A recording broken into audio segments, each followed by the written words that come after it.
Shadow Owls Clash. Well, Shadow Owls Cup, day 1 of 2. If I'm not mistaken, there's only 2 days of this. The next cup after this is the Zong Cup. But I'm surprised with the Rune King on the horizon.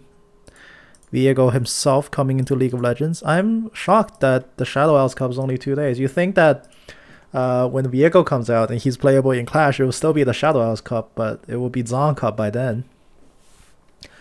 This is going to be game 1 of 3, assuming there's no forfeits. The matchups are gonna be as thus. Let me just reorganize the scoreboard for sake of viewing. That's a set support, right? Yeah. So it's going to be Nartop against Camille, Zac Jungle against Vi, Ahri midding against the Azir. The bot lane matchup is going to be Jhin, Leona heading up against Aphelios and Set. And I'm just gonna say it right now for the record. I'm so happy people are playing Aphelios again. Yeah, he's 200 years, but okay, he was 200 years, and then he went down to like 2 days from all the over nerfs.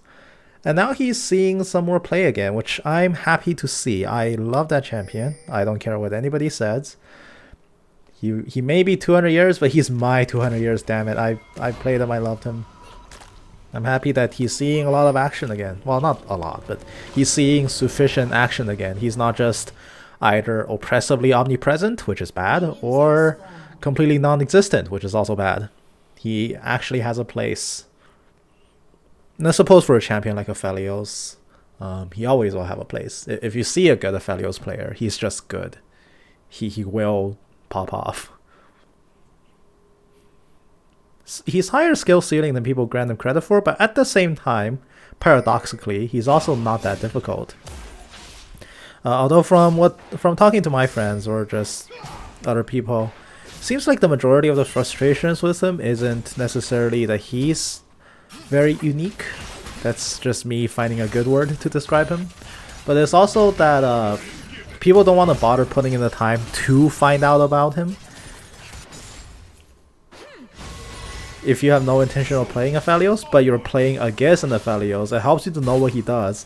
But there's also no real easy way to describe what he does in just a brief sentence. You could go haha 5 guns go burr, but that's hardly descriptive because you can be snared, you can be AoE down just out of nowhere. These things can get confusing for people who would never bother to put in the time to learn him. That's a major source of frustration for this champion. But Aphelios himself is very simple. His kit and his playstyle is very, very simple. But there's something about playing him, especially when he was busted and I was spamming him. There's just something satisfying about the way that Aphelios controls once you get the hang of it. It feels very freeform and is very unique. I love the way he plays, and you know, I'm not an AD carry player anymore, but if I ever was, I would love to play Aphelios again. Now this mid gank is going to be turned by a Vi. The Azir will escape. Ahri uses both summoners, so Ahri will be safe, and so will the Azir. There's no summoners left at mid. The counter gank from the Vi just saves the Azir's life, although he was pretty safe already. Ooh, the charm onto the Vi, but there's no mana or sufficient damage or range into the tower to secure anything off that.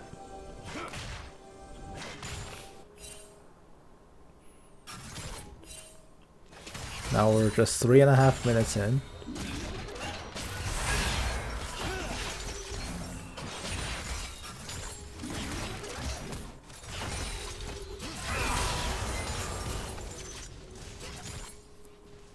Nothing too much happening.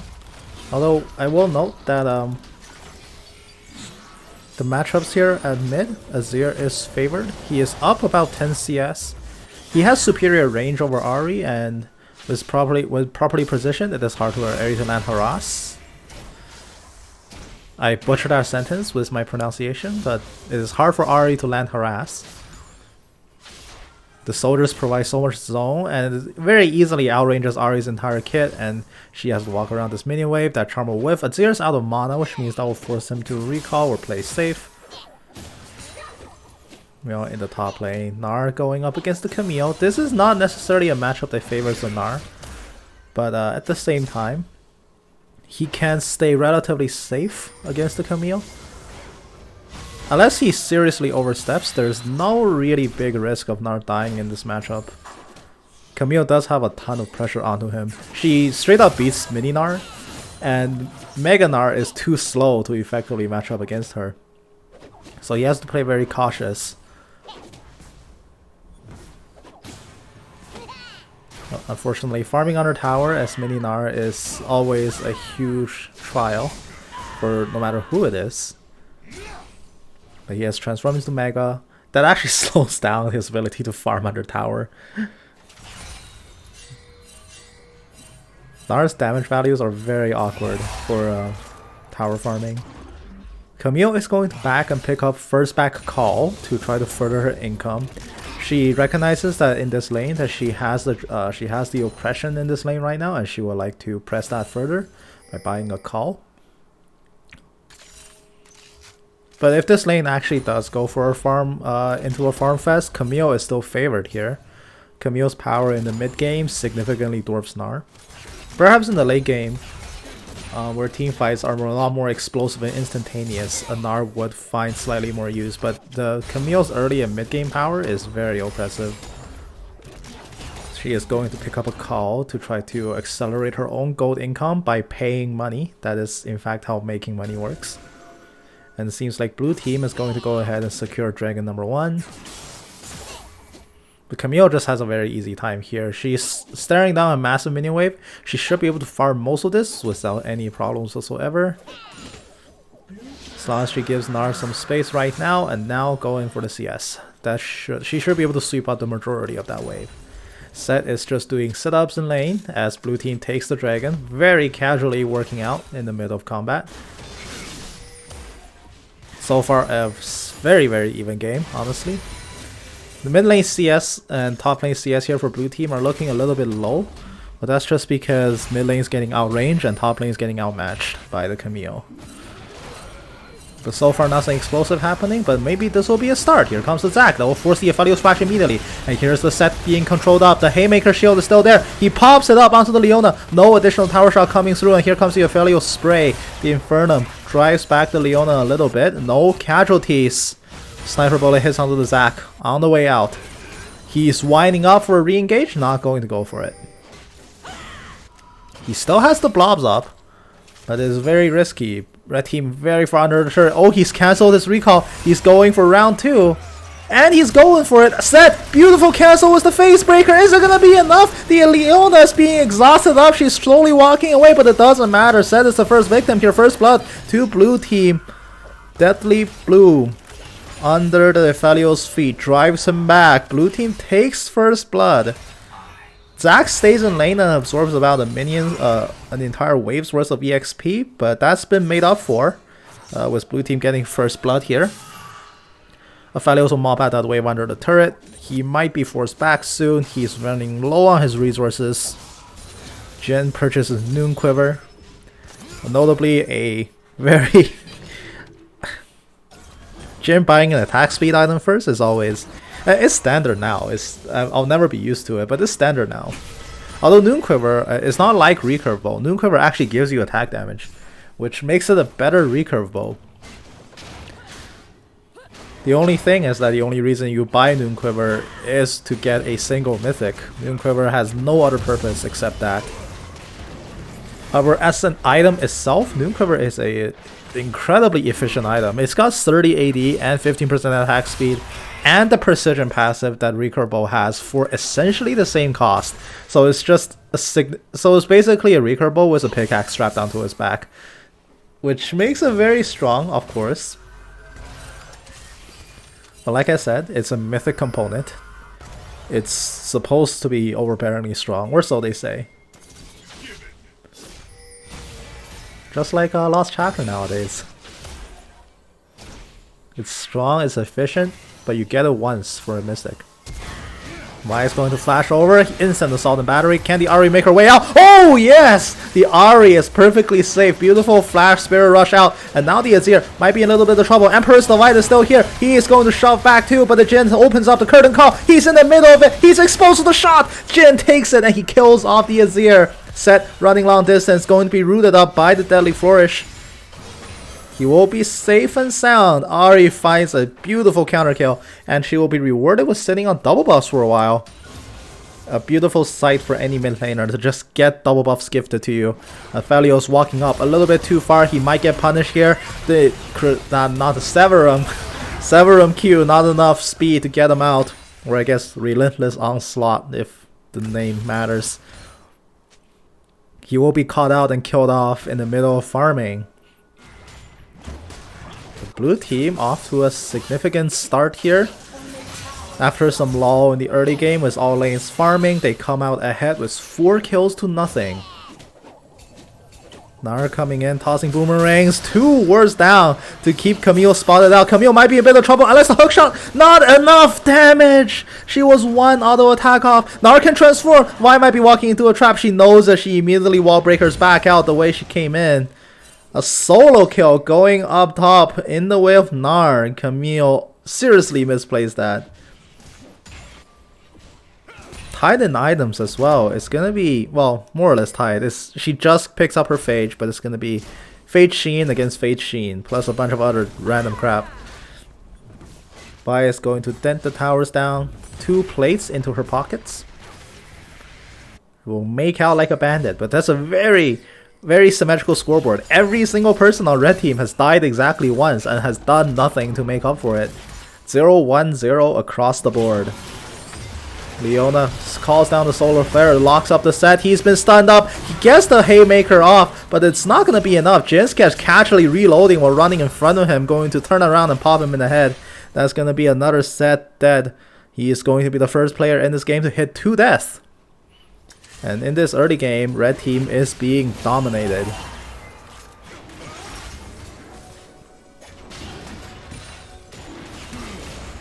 Blue team will reward themselves with Dragon number 2. That is going to send this game into a rift. But it's going to be 2 dragons for 0 for them, and it's going to be a mountain rift. Resistances coming in for both teams, but more terrain to play with as well. That means a lot more ambush spots in the jungle.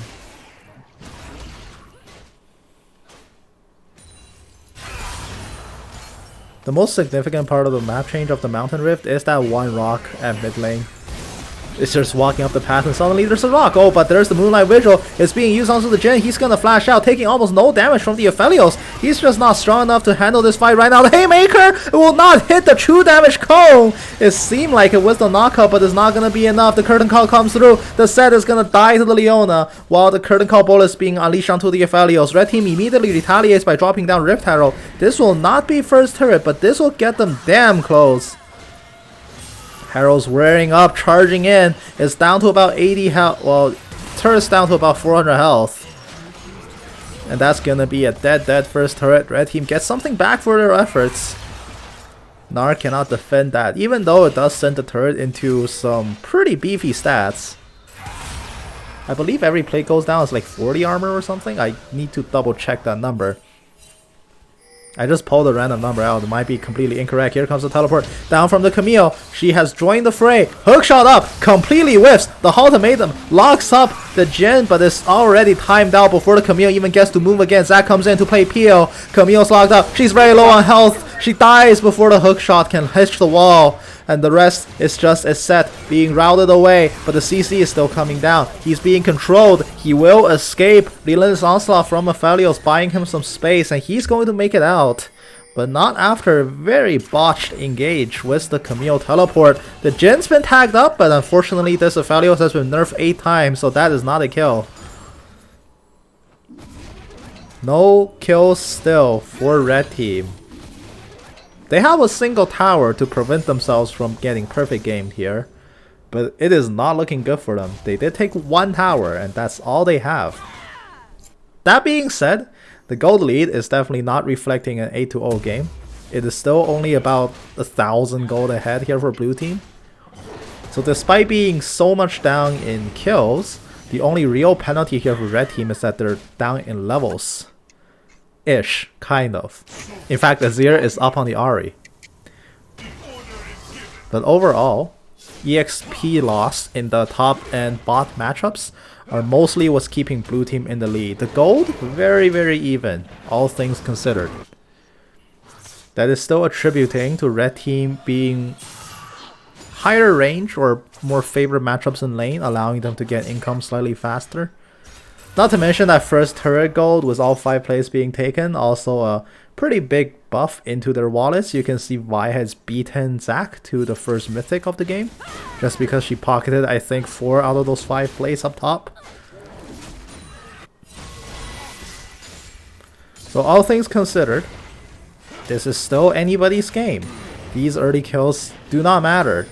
The only thing that's damning for red team again is the fact that Aphelios' set are very behind in levels.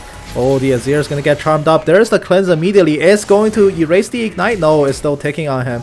He will flash away. Ahri Foxfire, not enough speed to catch up.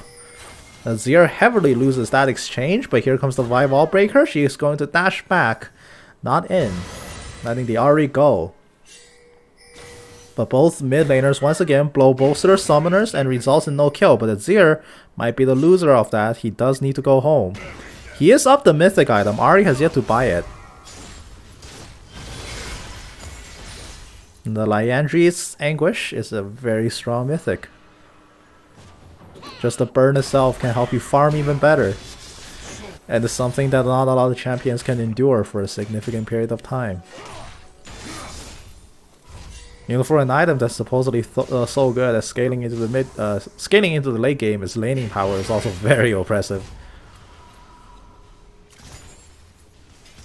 Liandry's is just a good item. There's not much else to say. Now looking across the board, we're at 5 out of 10 mythics complete in this game. 2 on blue, 3 on red, but here comes the Vi engage. The Moonlight Vigil with the sniper will hit the Jhin, but there is the curtain call to retaliate. Seth goes in for the showstopper. He's coming in to interrupt the Jhin. The stun is there. The Haymaker, true damage, but the sniper bullet will just whiz past the Jin's head, not going to connect. The Vi is being found by the Gnar in the river. She will try to walk out. Leona engages the Eclipse and runs face first into a wall. Vi is charging a wall breaker. She's not gonna go for it, but this is gonna be a dragon for blue team unless contested somehow.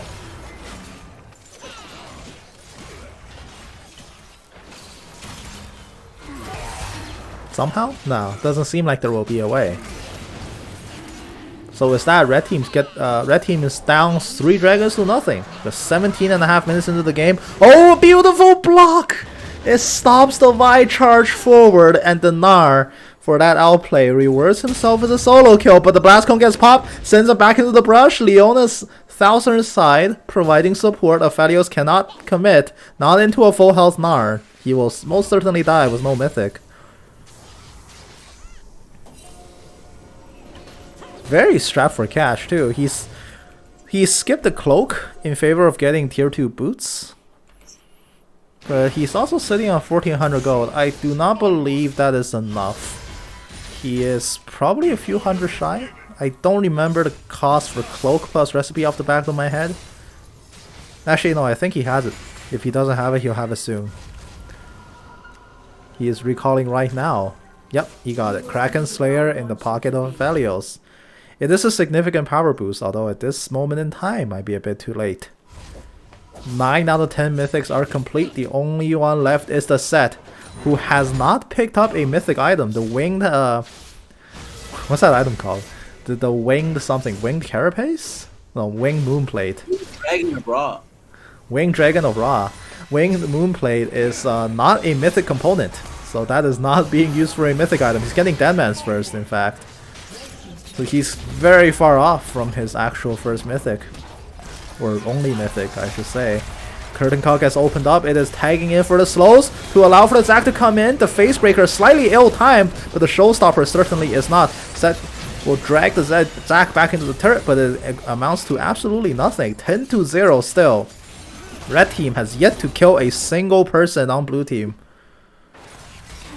And they are losing the map now. Not only are they losing dragons, they're now tied in turrets. The gold lead is slowly, not necessarily a doomsday event, but it's certainly ballooning a little bit. It's doubled since the last time we checked in on it.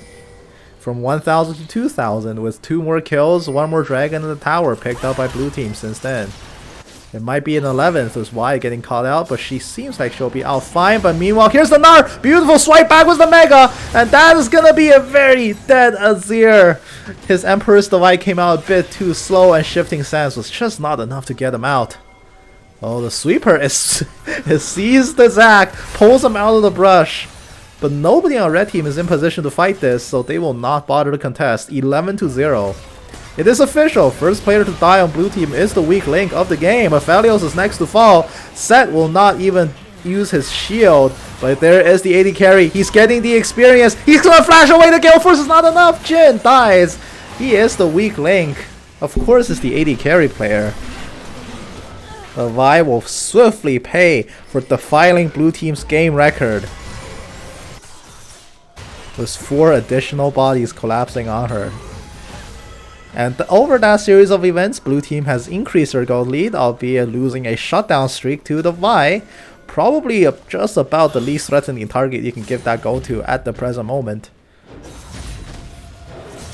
And Gnar will go in for another aggressive trade against the Camille, since he's been buffed like 2 years ago.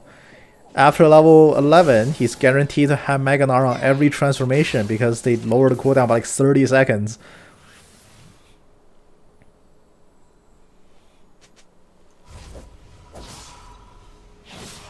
Camille will battered and bruised, but she will make it home alive.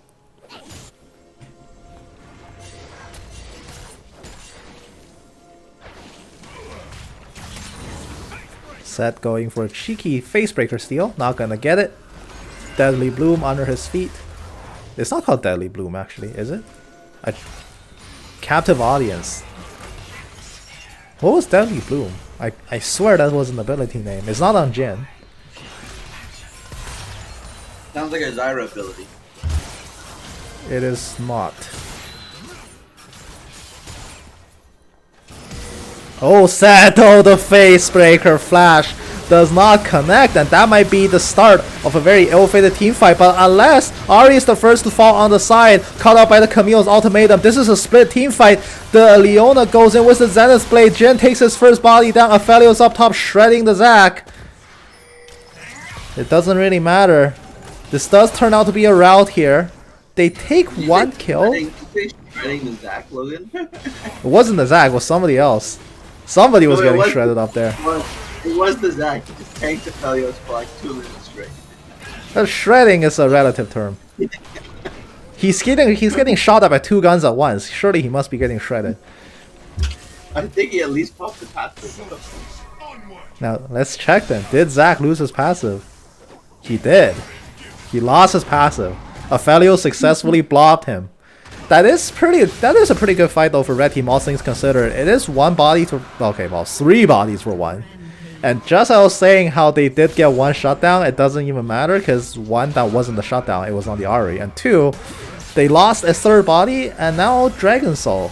Mountain Soul goes over blue team, and this is where the goalie starts to matter not as much, because with all the other stats adding up, blue team is so much more ahead in map. Even if the absolute goal doesn't seem that far apart still, given the current circumstances of the game, with all the free stats they're getting on top of the Dragon Soul, all the towers, all of the map control, this game is looking very gloomy for red team to have any chance of coming back. That one Hail Mary engaged mid was probably their best ticket into this game, and when that has been squandered, suddenly they find themselves with a lot less answers than previously available. 17-2. Surrender team failed for red team. At least 2 people over there still believes that there's a fighting chance. It is not good for them to go out on the first round of Clash this quickly.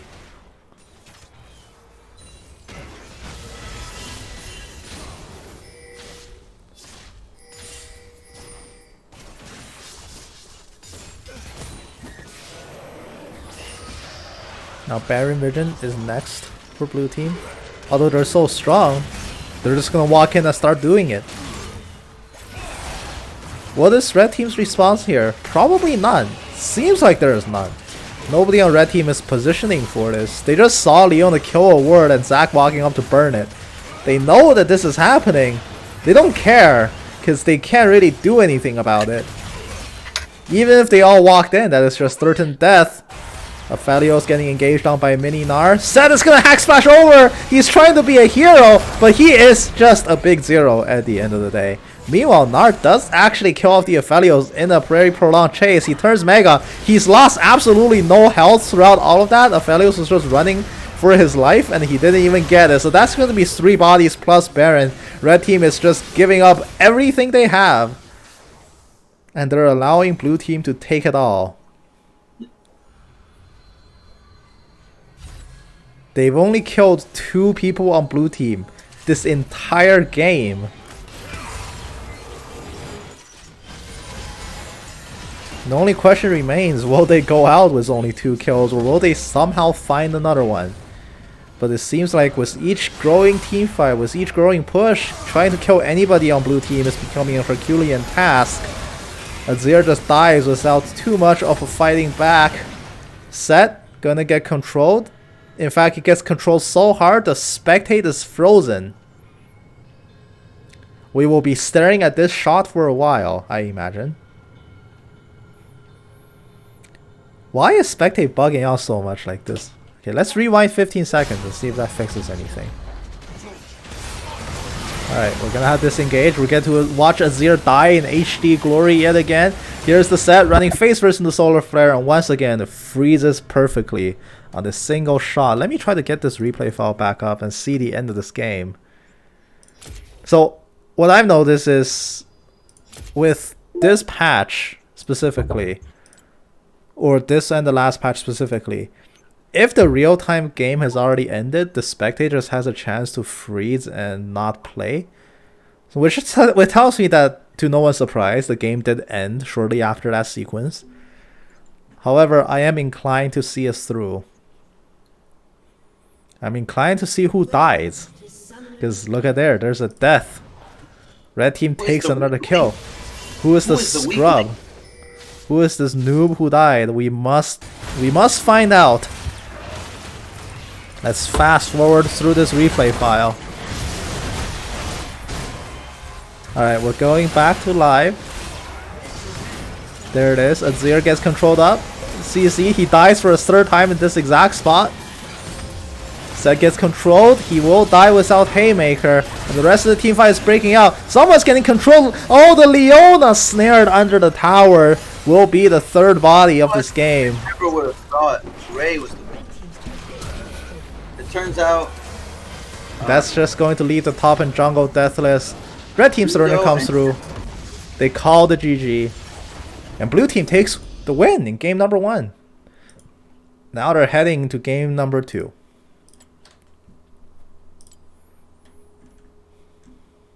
Scouting for a clash. We'll be here for a while.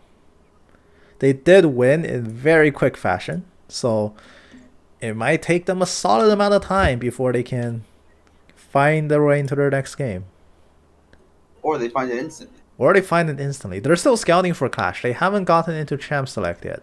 So in the meantime, we can blow some time by watching another clash game perhaps. Who else is in clash? Rank TFT, can't spectate that. Scouting for clash, can't spectate that. This is a solo queue rank game. Oh, look, a clash game. Let's see if there's any previous ones. Okay, defeat on Clash 1. So this is their Clash 2. Let's see how that particular game is going. There's not going to be any major commentary. It will just be a casual viewing event while we get ready for them to start game number 2.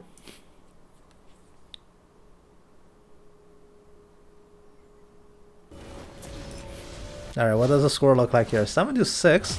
Not bad, not bad. I gotta play Django with their actual roles.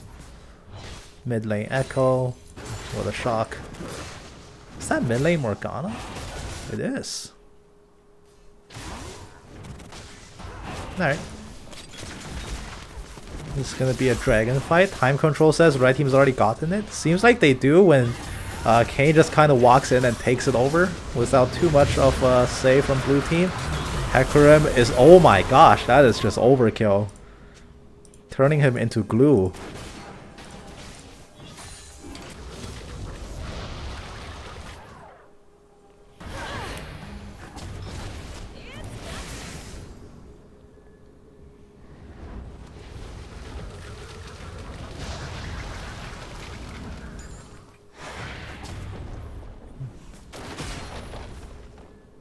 Score is 7-7, but red team is slightly ahead. They take Drake 1 here pretty smoothly.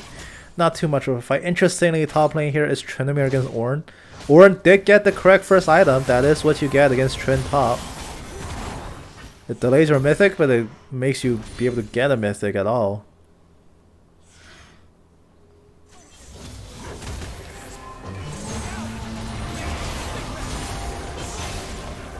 Going to pop the Tryndamere's ultimate. Echo. They expended a lot, but they only get the Tryndamere ulti out of it. It's something people learn with pretty harsh lesson that most people learn is how short that cooldown actually is. Wait, actually, the other thing I could do is do this. Okay, Wait, hold on. Instead of, let me just quit out of spectate here. Another thing I could do is master tier before. leech off stream Wait, content. what the hell? What rank are we? Tier 1. It can be anyone. Tier 1. Yeah, there's no MMR in Really? Clash. I thought they don't have Yeah, any he was. Okay, so season 8 diamond, season 9 diamond, season 2020 master. Trash. Trash, hard stuck diamond, guys. He Yeah. lost the he lost the flex game that tier average gold 2 and he went 4-7 Gragas. Trash. Trash. We get to He's spectate momental. their Easy draft. game. Oh, Easy this guy game. plays all the S tier jungles too. Nunu. That's how you and climb. That's Hecarim. how you climb, though. So hey. Yeah. Nunu, Hecarim, Olaf, Kha'Zix. Yes, very insightful commentary from Alsuna. To climb, play good heroes. Oh wait, no, I think I was looking at the wrong guy. No, you're looking at the wrong guy, bro. Oh. No, wait, the third. Oh, that's Lightning. And you heard it from them. Season 2020 Master Tier sucks ass. So this should be their game to win. Trash guy. Gold won all the S tier junglers and can't jungle. Wait, so Like, he plays he's got the S tier 15 junglers and can't jungle? What? Yeah, he plays Hecarim, Nunu, Olaf, Graves, Kha'Zix, Elise. And he's Very gold nice. 1. 15 and 38.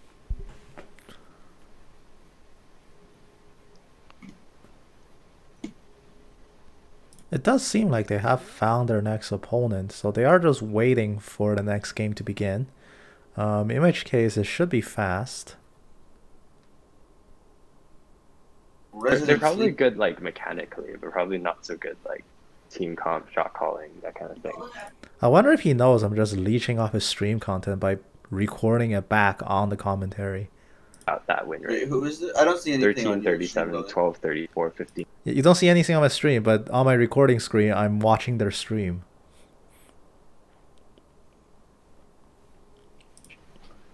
Ah, I shit. mean, I don't know. It I might be a watch bit pro too guides. meta for me to stream on Discord what I'm watching on Twitch. What? But Logan, that's called leeching. That's too many layers. It's like Inception. Saved us like early is that Vi died me and like I was lucky enough to get my charm up and I had like 7 HP and then she literally just died. Wait, what do Yeah, you you what do were you mean VOD review? I'm watching replay, my bad. Oh, okay. I was like, I thought someone was VOD reviewing us. I was like, holy shit, what is that? What's happening? See, technically, Andy, I am WOD reviewing you. I'm just doing a live. Comfortable. The game just feels like it's in my hands. When I Actually, play you're that. doing 3 minutes behind. Banned. When I play other. No, I'm watching his Twitch stream. Oh, I see. Oh, Dude, when I play Ari, I feel beta as fuck. Ari, I don't know. She's really good, but I can't. I don't know. When I play her, I feel like I do no damage, but that's just me. Then he claims that he doesn't do damage and he plays Ari, which is true considering he doesn't have rank 7 Ari. What a nerd. If you land her charm. Yeah, when you hit the charm, it's like you melt tank. But then if you don't hit the charm, you like don't do any damage. It all depends on the charm. Yeah.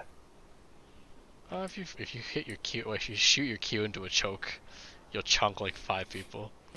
Very insightful commentary from people here who actually play Ari. Her charm is basically Deathfire Grasp. It is very important you land it. Would be like insane, you know. No, but the thing is, like when Ari's Imagine landing Q skill shot. flings back to her, she does true damage.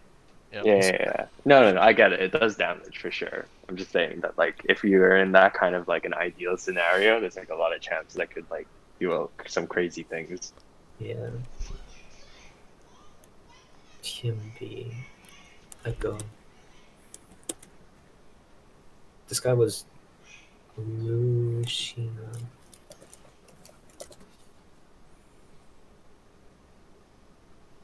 This guy's Heartstock Diamond. Hey man, don't do me like that. Oh, I meant. Yo man, that's toxic, bro.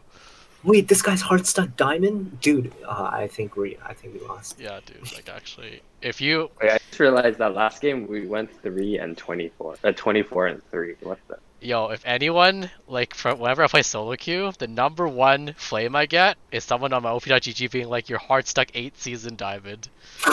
every fucking time, guys.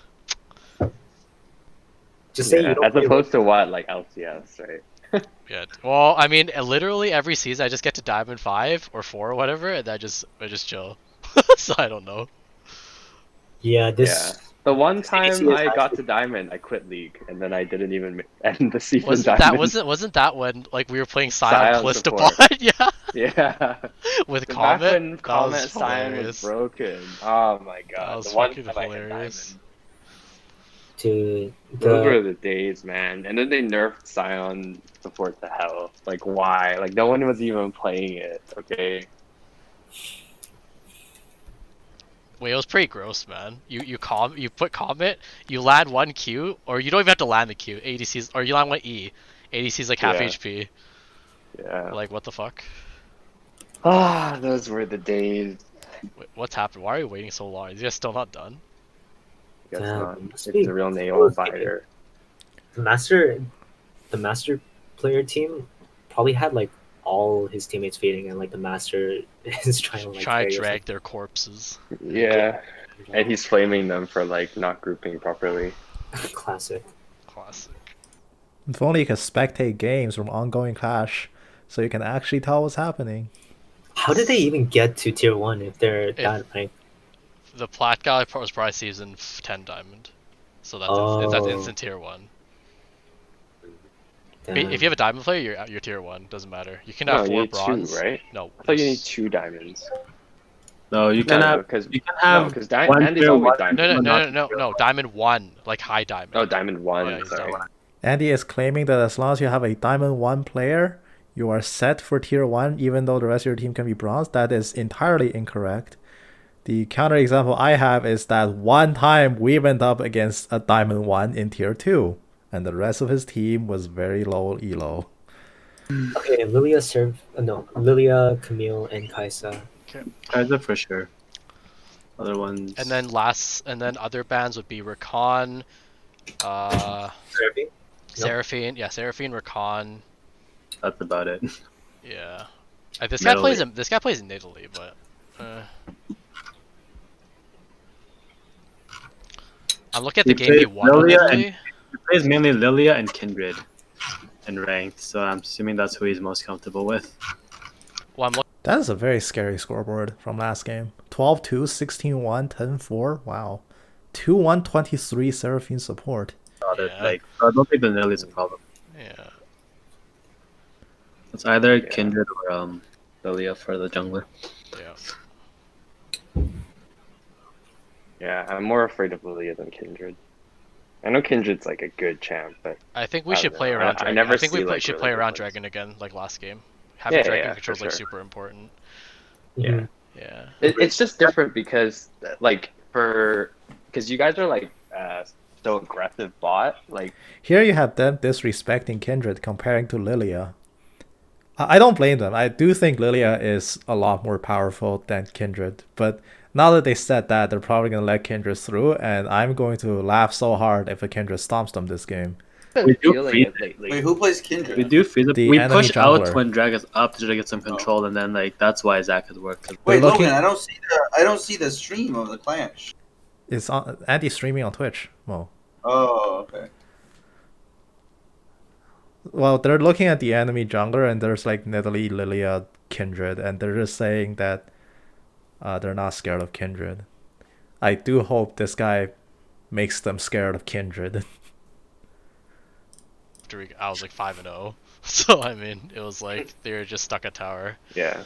But at that point, the lane was over because we had permanent prio bot, so it didn't really Yeah. matter. And then that Philios kept them pushing up too far. Well, too far as in he walked out of his tower range, right? No, he was like past the midline though. Oh, you mean when we were mid? Yeah. a couple Yeah, times he just stayed there even as we went bot side. Yeah. Yeah. And then for some reason that set stayed bot because he was cocky as shit. Like that early like hill on them after we kind of reset and then I just stayed there. Speaking of early greedy item buys that game, Camille did go for call first back as well.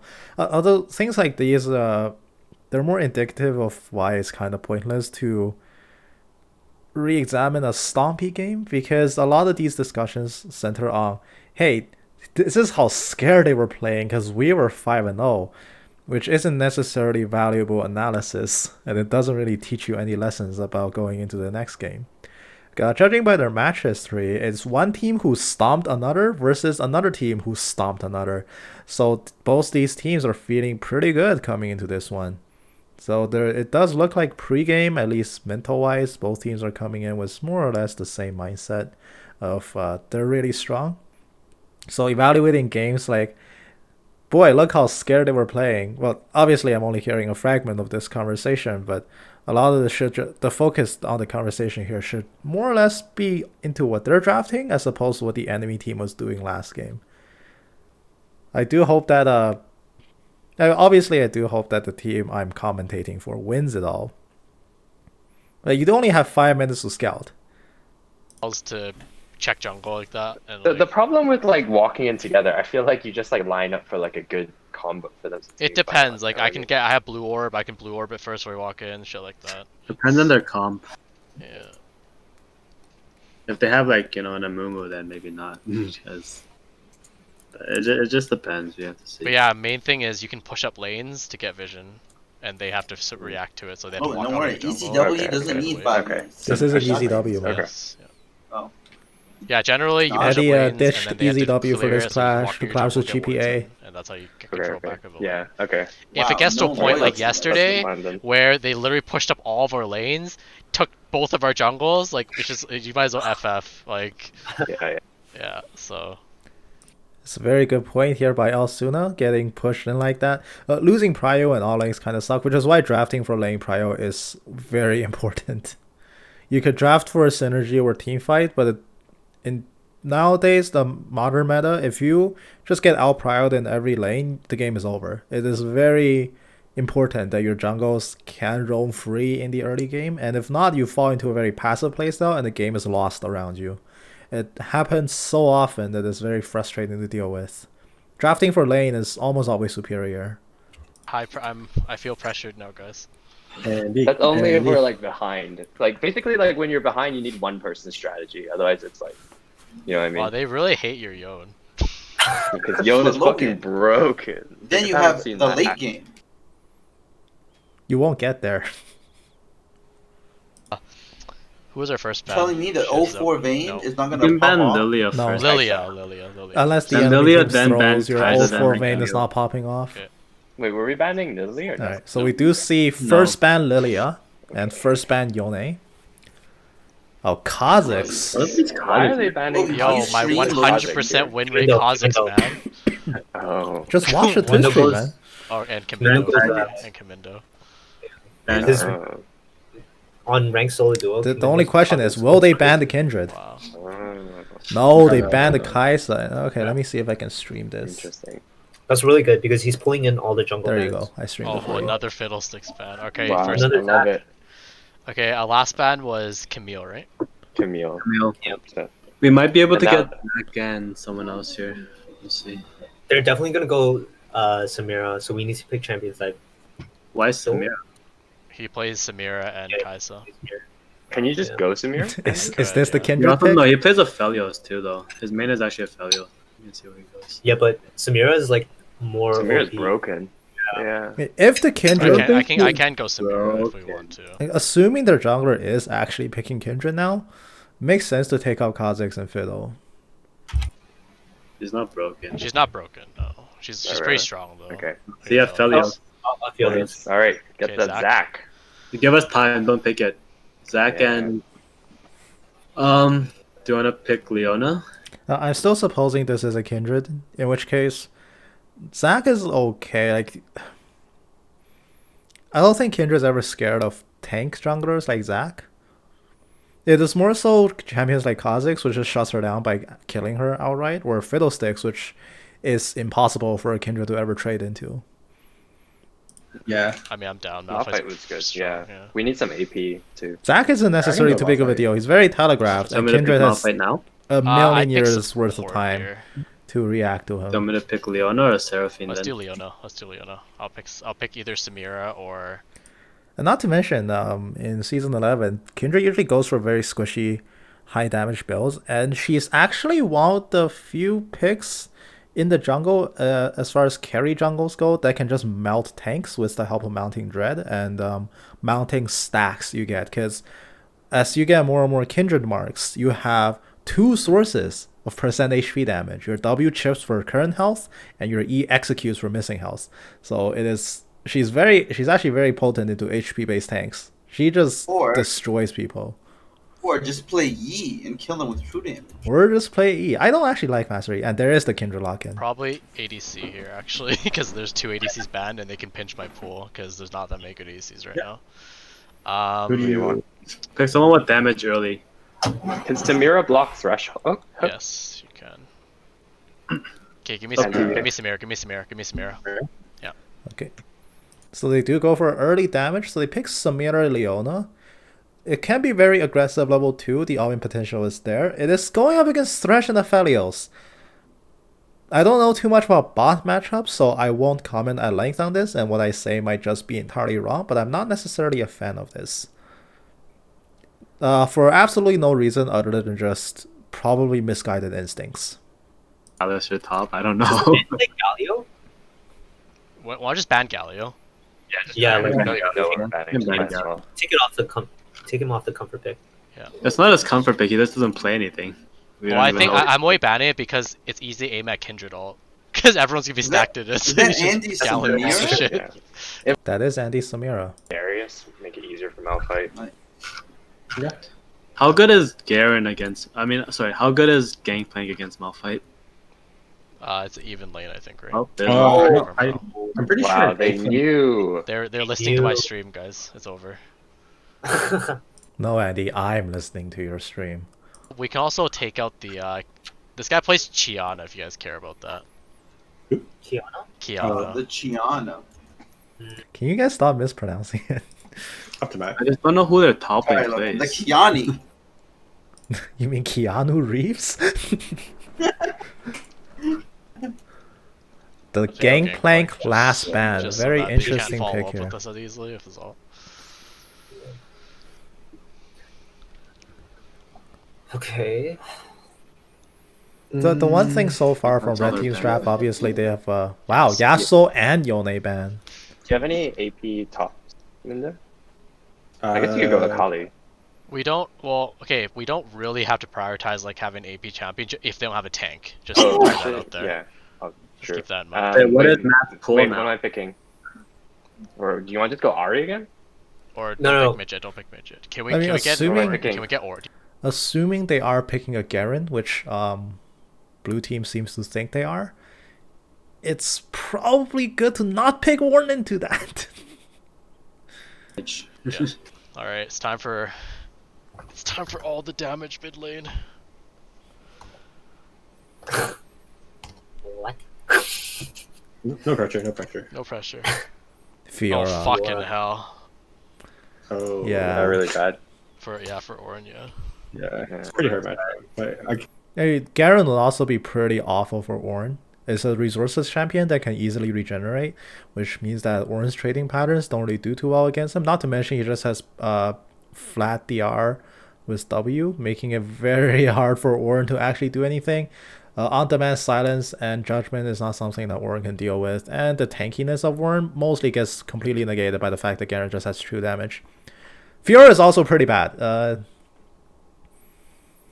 I will say Garen is not as bad, but still pretty bad. But which is weird to me that they still pick Ornn, anticipating Red Team to originally pick perhaps a Garen, because it did come up in their conversation, or I may have just misread the conversation entirely. It does seem like their last lock in is Ahri. Oh my god. Alright, this is a little bit scary. No, don't be scared. Don't be scared yet. Got this, Trade got this. Andy. We're good. Ah, Are well, you- sorry, I'm picking my runes Just- and shit. Just buy early heal reduction for Silas and Fiora. Fiora. Aphelios Okay. also has crazy amounts of lifesteal as well. So does Kindred though. You know, While it is true that Red Team is not necessarily tanky, so I do believe Blue Team's draft does have a lot of damage into that. This is not a favorable draft here for Blue Team at all. When Blue Team goes in as a ball with Leona, Samira, Ornn, Zac, Ahri all engaging, it is very easily countered by Red Team Kindred just pressing R in the circle. Does anyone know, can Silas steal my ult? And just use it? I think so. Yeah, Yeah. yeah. To answer that question, yes, Silas can steal Samira out and cast it without needing to go through style. Now, as they are heading into game, we will be panning back and temporarily shutting off the stream. And, just to help our boy, I'm going to PM him the answer. Yes, Silas can steal Samira out.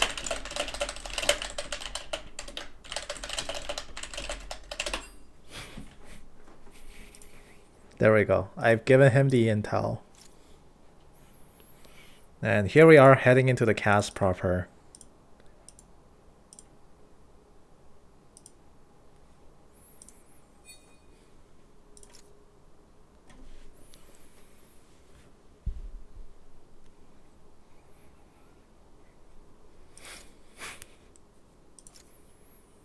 I will note that it's almost certainly a strictly worse Death Lotus.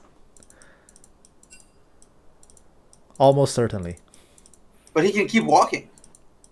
Yes, you can. That's probably the one plus side, but the skill's worse compared to stealing Death Lotus. And because Silas almost never builds Omni-Map, he doesn't get to benefit from that crazy lifesteal that Samira usually gets. Because the biggest draw of Infernal Trigger is not only the damage, but also the fact that Samira can basically gain her whole life bar from it. But without the whole 100% lifesteal scaling, because Silas never builds lifesteal, or too much Omni-Man for that matter, it's just lower damage Death Lotus, but he can move, which moving part is good, but not as scary as it sounds. I will say, back to my original point, that this team comp is countered by Kindred pretty well, and not to mention that based on what I've seen, it's a very comfortable Kindred pick. This is a Kindred player. So this massive engage gets shut down, Infernal Trigger pickups gets shut down, and Red Team, well I guess Blue Team in this case, they have better skirmish potential. Fiora destroys Ornn in lane. And Silas not necessarily bad against the Ahri. The rest of the core is just Samira, Leona, and Ornn, and they just don't output enough damage to match a Kindred. Because people can't sleep on Kindred's damage. I know the whole meme, and it's a meme that I very much buy into as well. The Kindred's not necessarily a champion. She has a very volatile early game where she's a champion that doesn't necessarily skills kill, she skills as marks. So you need prio on your lanes, and you need to be able to play forward and aggressive in a safe manner. Because for a champion that needs to get marks early, she's also ironically very squishy early. This is not necessarily a draft from Red Team that can counter that kind of style. Not only does your top lane almost guaranteed to lose prio against Fiora, Your bot lane is probably even, but your mid lane is okay. But Zac doesn't necessarily have the tools to stop a Kindred's invade. So ideally, the Kindred just plays topside and gets rolling. And when the Kindred actually gets rolling, when you get past the terrible part about Kindred, and that it's hard to get ahead, you can start destroying people. She outputs a stupid amount of damage due to the fact that, like I previously stated, she has two ways of dealing health scaling damage. One is with W and the other is with E. Alright, well, the Ahri is not playing the game. Okay, the fox just runs all the way back.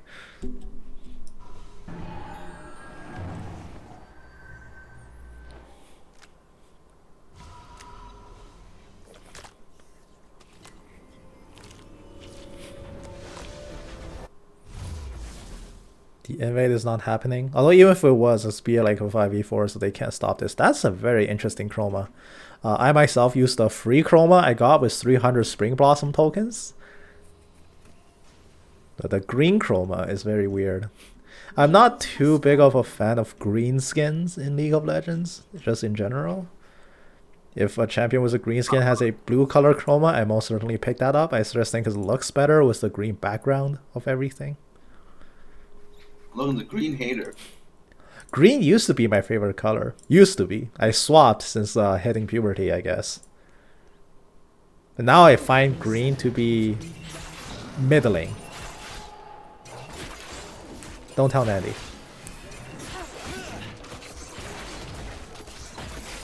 Kindred is going to go ahead and start red. So both junglers starting red buff. Kindred, yes, doing the correct route, not doing raptors, you will literally die. Although it might not be a bad idea to do Crux. The idea of Kindred is you clear enough camps to hit 3.5, or levels 3.5, and then pray to God this scuttle is marked, so you just get a free mark. If not, then it's a very awkward run down here. It's a 50-50% chance to get an early mark.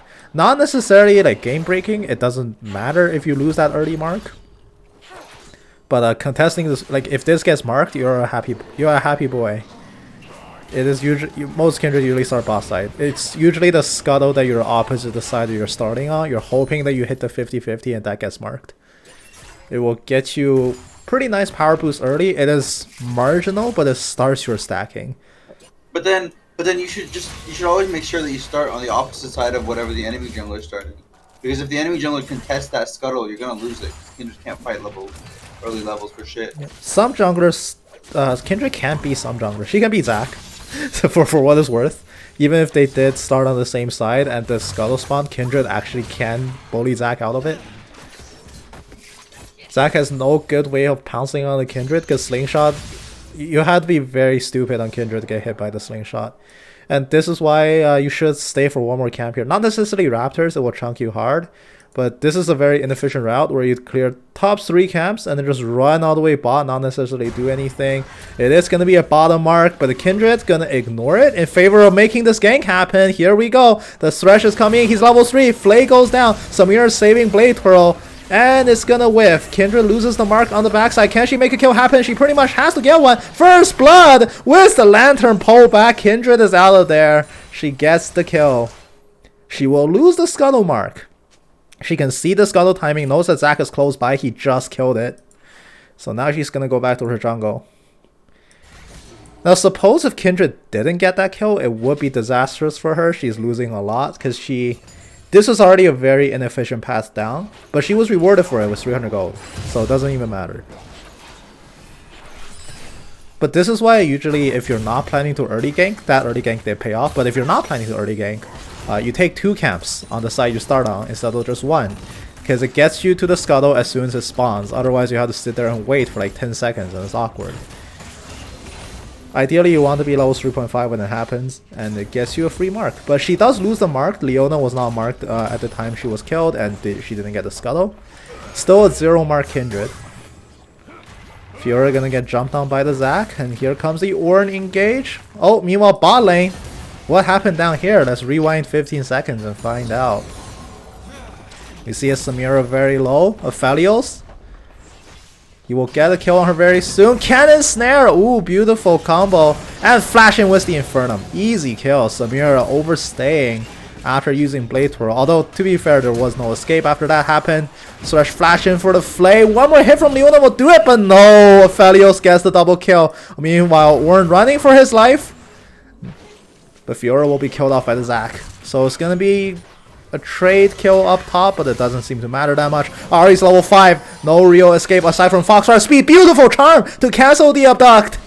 Ahri will save her life with that one move. It is so clutch. Charm interrupting dashes. A very good buff that was made like 4 years ago. Now I keep saying this whenever anybody plays Kindred, but Kindred has two different resources that you need to farm on. One is stacks and one is gold. Stacks are arguably more important than gold. You can be like 0-3, but you have 7 marks, you're strong. But if you're, conversely, if you're like 5-0, but you have 0 marks, you're not strong. She's a champion that scales off her marks more so than she does with items.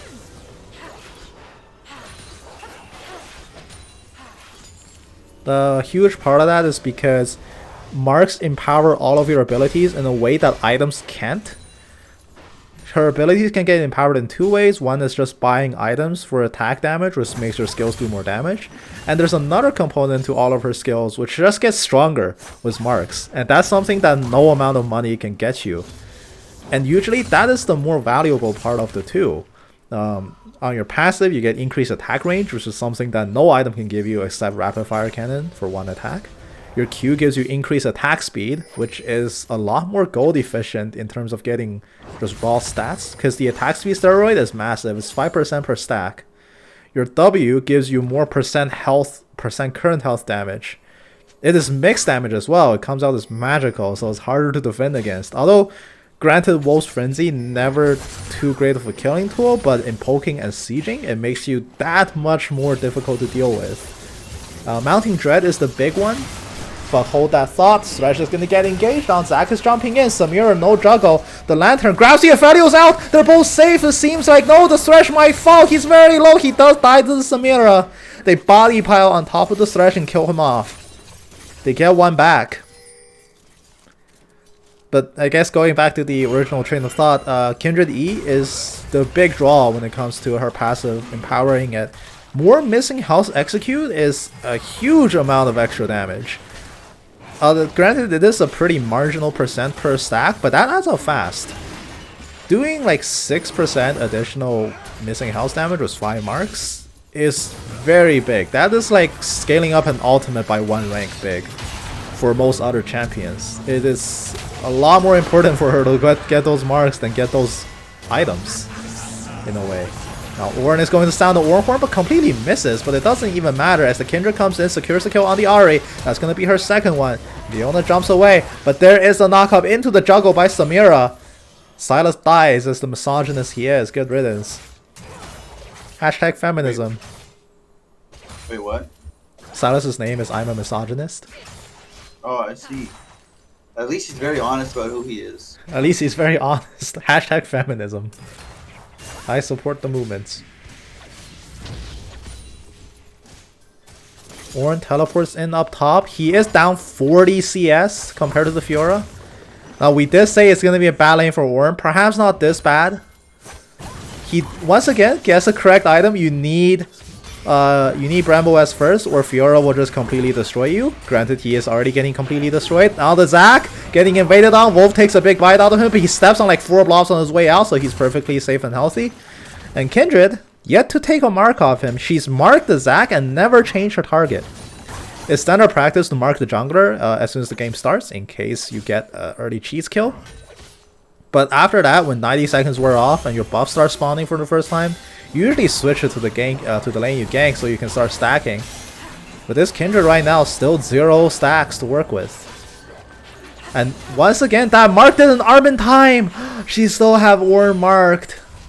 It takes 8 seconds for the mark to prime, and Ornn died before it could come out. So she switched her mark, puts her passive on cooldown, but doesn't claim it. Now, as a Kindred player, that tells me harder than literally actually dying. It's a very unfortunate thing whenever it happens. But the good news for her team is that they do set the Ornn even more behind. 35 CS to 81. Fiora's on track to flame Horizon this lane, because this is just such a rough existence for the Ornn. Which leads me to question once again, why the hell was this a pick?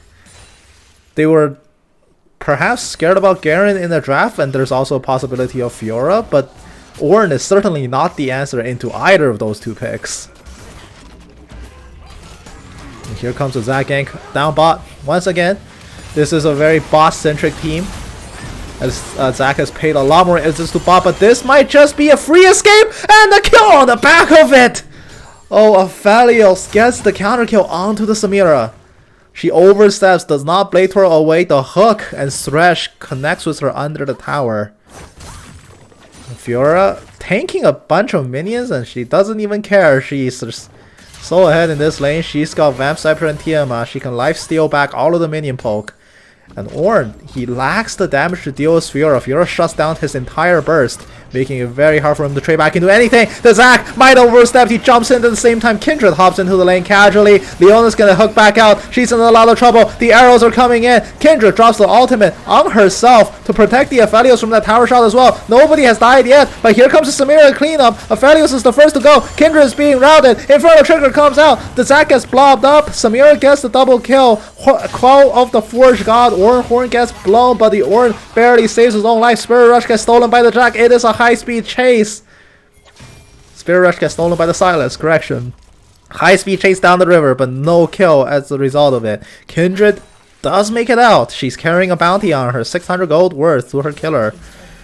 But once again, I believe this is a 0-stack Kindred. Yes. Can't you see on the... A 0-stack Kindred.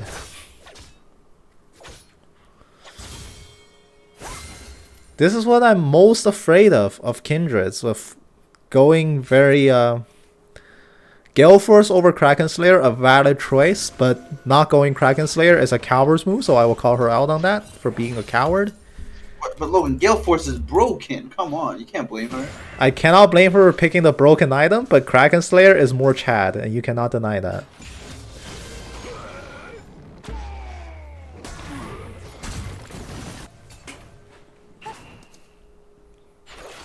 Now, Kindred has yet to switch her mark. She needs to be very proactive with mark switching. That is something that Kindred needs to do. You cannot sit on the game with purely items and no marks. She falls off so fast with no marks. She's a very squishy champion. 20 base armor, that's it. She shouldn't even be jungling with those low stats. But she can stay safe. She doesn't need to have 525 range all game long, or 500 range all game long. She can get more, and she needs to get more to be relevant. It doesn't matter how many items you have if you can't get in to do the damage. Logan, fun fact. The Ruined King is half that range. That is true. Viego is like 225 I range. think 225. I don't remember. I thought it was 250. I don't remember. I know he outranges melees by at least 100, so I'm gonna say 225. Which, by the way, is my justification for playing him top, because that's stupid for top lanes to trade into.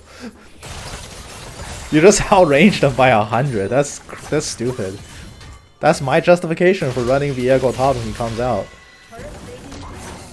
Or you super kite the jungle camps. I don't jungle. I play Kindred ADC, I don't jungle. Oh, Kindred is gonna get caught out! Not enough time to deploy Lamb's Respite! She gets the shutdown. This is where she starts to realize, oh wait, I'm not that strong. I don't have marks. Call up the Horn God! Oh, beautiful juke by the Fiora! The healing field is there, solo kill. Not to mention, dead tier 2 as well. So much pressure coming down from the top lane. It's basically not up to red team to respawn. They drafted themselves into this mess, and now they need to get themselves back out.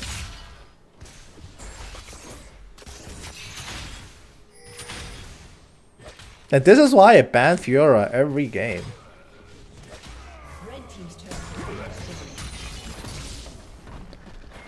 Most players hate the solo queue as champs, like Yasuo, Fizz. Shaco. I hate Fiora. And Victor. I hate those two champions. I will never... Hell, I never hell want to hate- play against Fiora. I can handle Aatrox. I can't handle Fiora. She's intensely stupid to lane against. It's almost impossible to win lane against her as any tank in the game.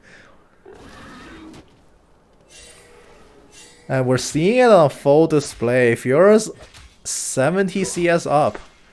70 CS up.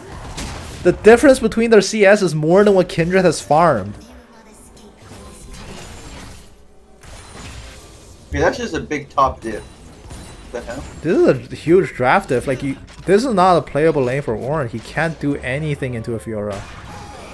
If he walks up, he takes like 200 health for free, and he cannot retaliate. Now, Felios is gonna get rapidly caught out under his tower, but here comes the teleport. The Fiora has joined the fray, and here she comes. She doesn't have the grand challenge. There's nothing to issue but the vital secret. Just kidding, she does have it. She's completed the challenge. Leona dies. Infernal trigger from the Samira, locked up by the solar flare. The Kindred picks up the next body. Has she had a mark yet?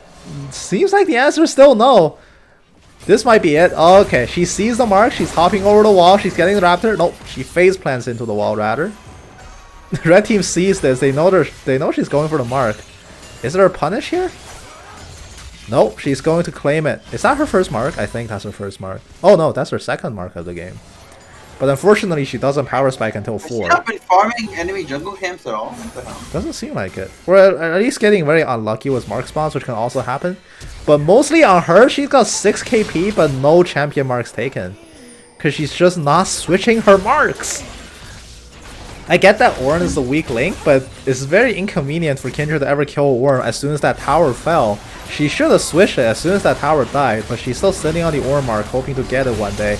Ooh, beautiful Lamb's Respite! It saves blue team through the Infernal Trigger as well! Samira only kills the Fiora. It gets instantly hooked on the back end of it, but everybody on blue team still bleeding low health bars. Call of the Horse God comes through. Kindred is next to go. Double kill for the Samira. She's going to pick it up for herself again. 6 kills, Samira. Very strong so far in the game. They overstayed in Lamb's Respite, and Samira comes back in with the easiest Infernal Trigger of all time. Gets the cleanup efforts. Fiora drops that and Kindred drops that. Their 2 strongest points of power at this stage in the game. Aphelios is slowly getting up there. But unfortunately, it is Aphelios after like 8 nerfs, so he can't solo the game with 1 item yet.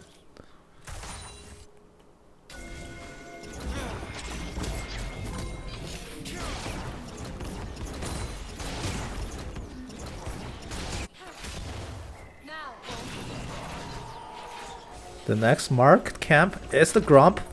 Somewhat accessible, there's no tower protecting it. Red team might just take it on their way out. At this is the stage of the game where Kindred looks at your passive and goes, wow, I don't have enough marks. I need to fix that. But how are blue team actually committing for it? How far are they going to go for this mark? Suresh pokes his head in.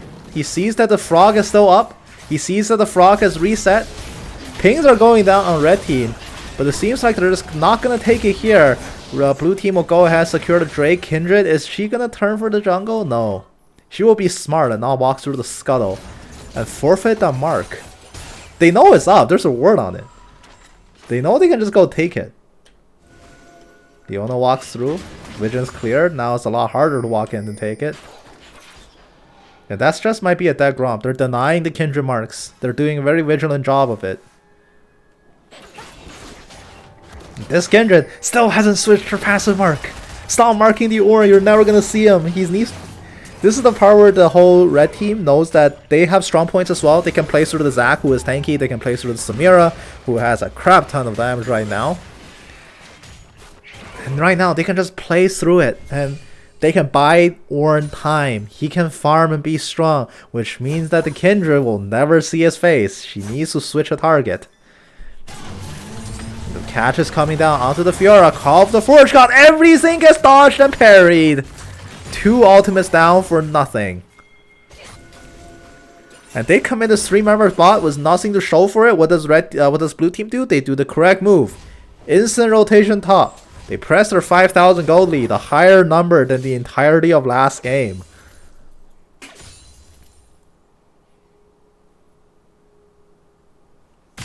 Did you say parried? No parries in. Fiora? Oh my god, there is a parry in League. See, look, I don't play top lane, so I don't know experience. But do you... Oh, right, you never play against Fiora, because I always ban her. That's true. Fiora is a disgusting champion. Just... No champion should have that much true damage. No champion should have true damage that scales with max health. Missing health, I can excuse. Max health is a no-no. Silver bolts is a no-no? Silver bolts is a no-no. I hate silver bolts. But it's also on Vayne, which is very squishy, so I can give that a pass. But Fiora literally can't be damaged in some instances, and that's not okay.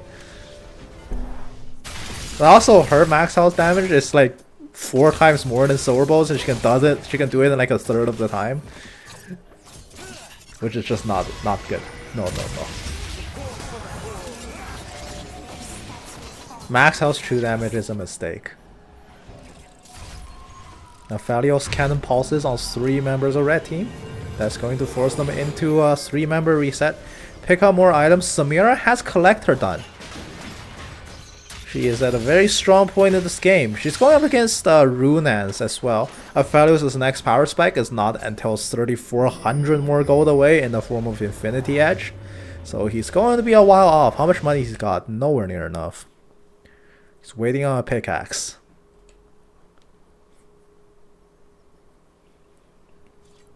Meanwhile, it's been a while since the Kindred has been spotted on the map. She's got tier 2 boots and a Zeo, and it's been a while since she finished an item. She got Gale Force rather quickly, and then just did nothing. Because this is the part of the game where Kindred is, like I said, needs your marks. Need to be very vigilant with your passive. Need to remember that thing exists. To be 21 minutes into the game and not be at 4 marks is a travesty. She will finally hit 4 marks, about 10 minutes late. But that's going to give her some fighting power. 550 range is significantly better than 500.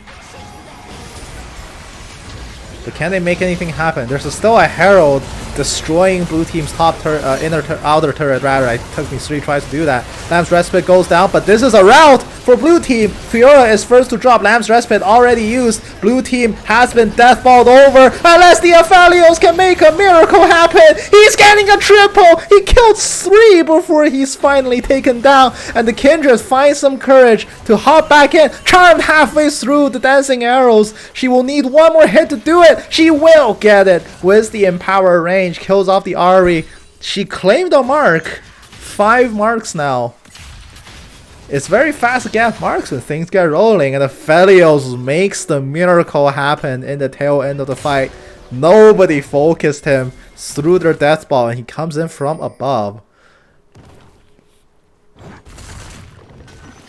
And blue team, off the back what seemed like a disastrous team fight, actually make the best of it. They even out the kill count, and the best part is they killed the Samira during it as well. Pretty much the only member on red team worth a significant amount of money. And they claim it on for Phalios, their ADC player, who went back and gets BF Sword. Getting ever closer to Infinity Edge, and not to mention this dragon might just once again go the way of blue team. They have beaten red team to the punch and they made it to the pit first. It's a very awkward angle. Blue team, they secure the red team cannot walk in here. This is a suicide dive. Blue team secures the dragon. Zac is coming and he will be melted on arrival. And this is going to be a full retreat. But Call of the Horn God, it is stolen by the Ornn. It goes out, it hits the Samira. She's been caught out and slowed down. Fiora pounces on her. She's no way out for her. Kindred claims that kill. Unfortunately, Kindred once again marked the Ornn. So that is not going to be a mark claim. Stop marking the Ornn.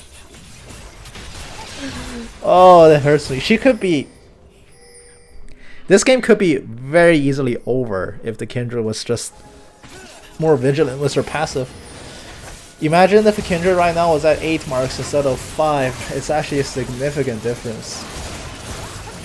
But while blue team is taking a completely free Baron, fun trivia. Did you know Kindred actually has a max range? Like past the point, she just doesn't get range anymore from her marks.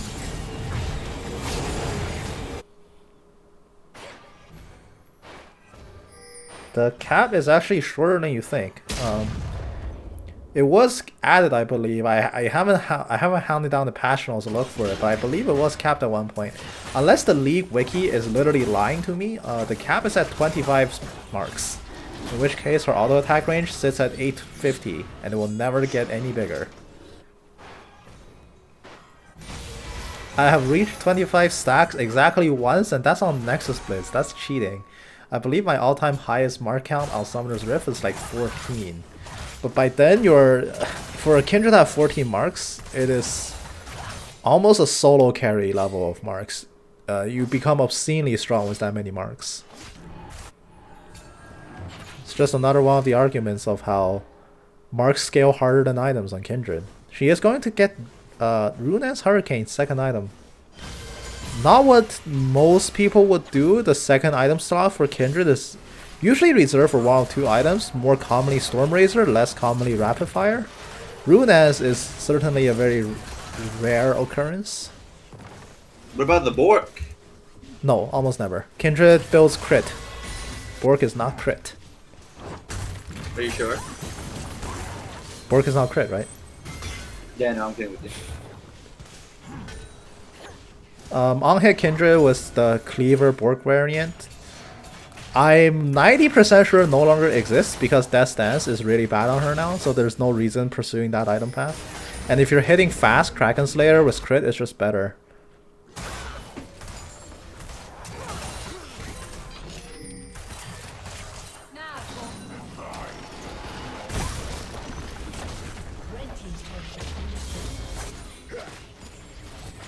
It does seem like with this Baron buff, blue team is steadily pressuring in red team, and nice Fiora oversteps a little bit. Cobb the Form God is going to be sent back. Fiora has been CC'd, juggled in the air. Can she grab the lantern in time? It seems like the answer is no, but it doesn't even matter. Lamb's Respite saves her on the other side. She tasks back in, kills off the Zac. The healing's almost down. She's recovering so much. They finally kill her, but not before Aphelios. The least red team. It's a perfect 8th. Almost. Fiora gives up her life for the cause, but it doesn't even matter. They couldn't kill her through Lamb's Respite. Kindred makes the save from over the wall. And red team commits a little bit too hard for this one fight that they can't win. And that's going to result in the end of the game. What, really? They lost. Quick one. That was a quick one. This is over with one Baron push. They take a really bad fight. And as I've prophesied, you cannot draft this dive comp into a Kindred. Oh my gosh, Spectate froze again, but you know, this Nexus dies. Let's do a review of this game. Like I've called it in Champ Select, you cannot draft this comp into a Kindred. Lamb's Respite will destroy you in the late game teamfight, and it does. To be fair, the earlier Lamb's Respites, not necessarily that good.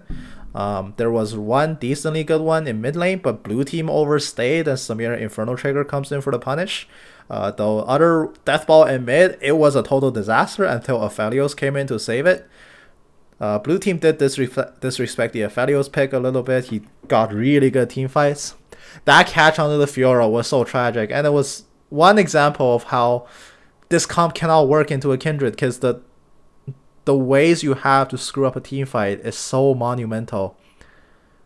Kindred just has to be there. If she ever gets a good ulti off, you realize that your entire team has committed everybody physically inside a zone where nobody on blue team can die. And now suddenly you don't have a way out. There's no resets. You don't get any kills. Leona's engaged in. Zac's jumped in. Samira's jumped in. And suddenly the ulti wears off. The healing and counter turn from blue team comes out. And everybody just dies. This is not... You cannot draft that champion. The other thing is the Ornn. It's a very tragic pick. They anticipated quite a few matchups and drafted in Ornn, which is just bad into all of them. Fiora is quite possibly the worst punish, and it was promptly punished.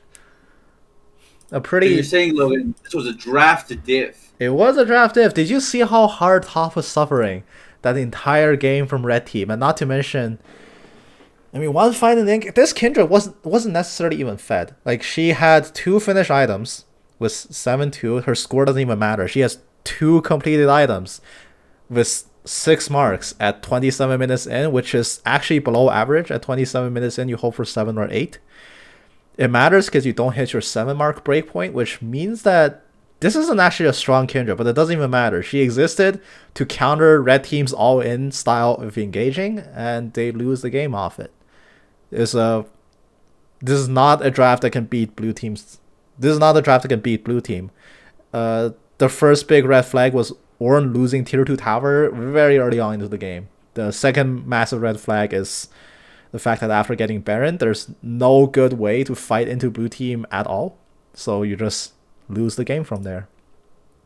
A very unfortunate game here coming out from Team GPA. We will head into leeching off their stream for the last time today, as they head into game number 3 to place for a 3rd, 4th place finish. Let us switch our scenes over to spy on them. We're gonna be very Squishy. skill shot, yeah, Yeah. and squishy. It's not a skill. It's, particular. yo, That's why I'm just going hit, just Maokai. hit It's the all skill good. shot, man. Just hit the skill shot. Just hit it. It's fine. Where do you go? Imperial Mandate. What Holy is this? I'm just thinking Abilities that one to fight slow where or mobilize. Aphelios was the only one left. I fucking flashed onto him. He like one shot me. That was yikes. It was yikes. I fully didn't expect Aphelios to kill like half of red team, but that was by all accounts a miracle fight for the Aphelios. He got a few very good crits in there too. I think for sure. That's what it says on op.gg at least. Do it. But is that the support? Is it, or is that his jungler? I'm pretty sure it's This support. is Because most of the Maokai games are support Maokai. Oh yeah, that is. I don't think support, jungle Maokai's even like on a tier list. It's not really a thing. Yeah. You know what? That's never stopped. Remember the me days, before. Logan, of Jungle Maokai? I do. Remember when back when his ulti was just completely busted, and now it's just a large root, which is also kind of busted. But man, that old one. Oh, I missed that old Maokai ult. Give your whole team like a 30% damage reduction aura. Oh. Yeah, but it's funny. Jungle Maokai is not even on a tier list. It's just support Maokai nowadays. What has the world come to? Depends on who you want to play. Alright, we'll ban Vayne. We'll ban Vayne.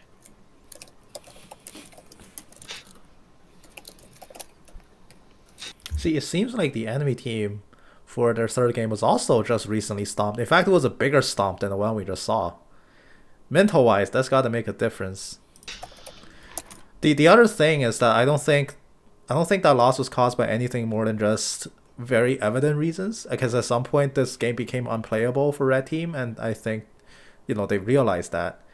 So those kind of losses, at least I'm just speaking personally on this matter, isn't as much of a tilt as some horrible misplay happening in the middle of the game that cost you an otherwise completely winnable one. So just speaking from a mental wise, there shouldn't be that scarred. No, I've never seen you lose. I've never seen you lose. There's no one to ban for top, no one to ban for mid, really. The jungler is We could ban Vayne and Kai'Sa. Okay, I'm done. Fuck it, I'm gonna go Katarina. I don't care. Do it. Nice.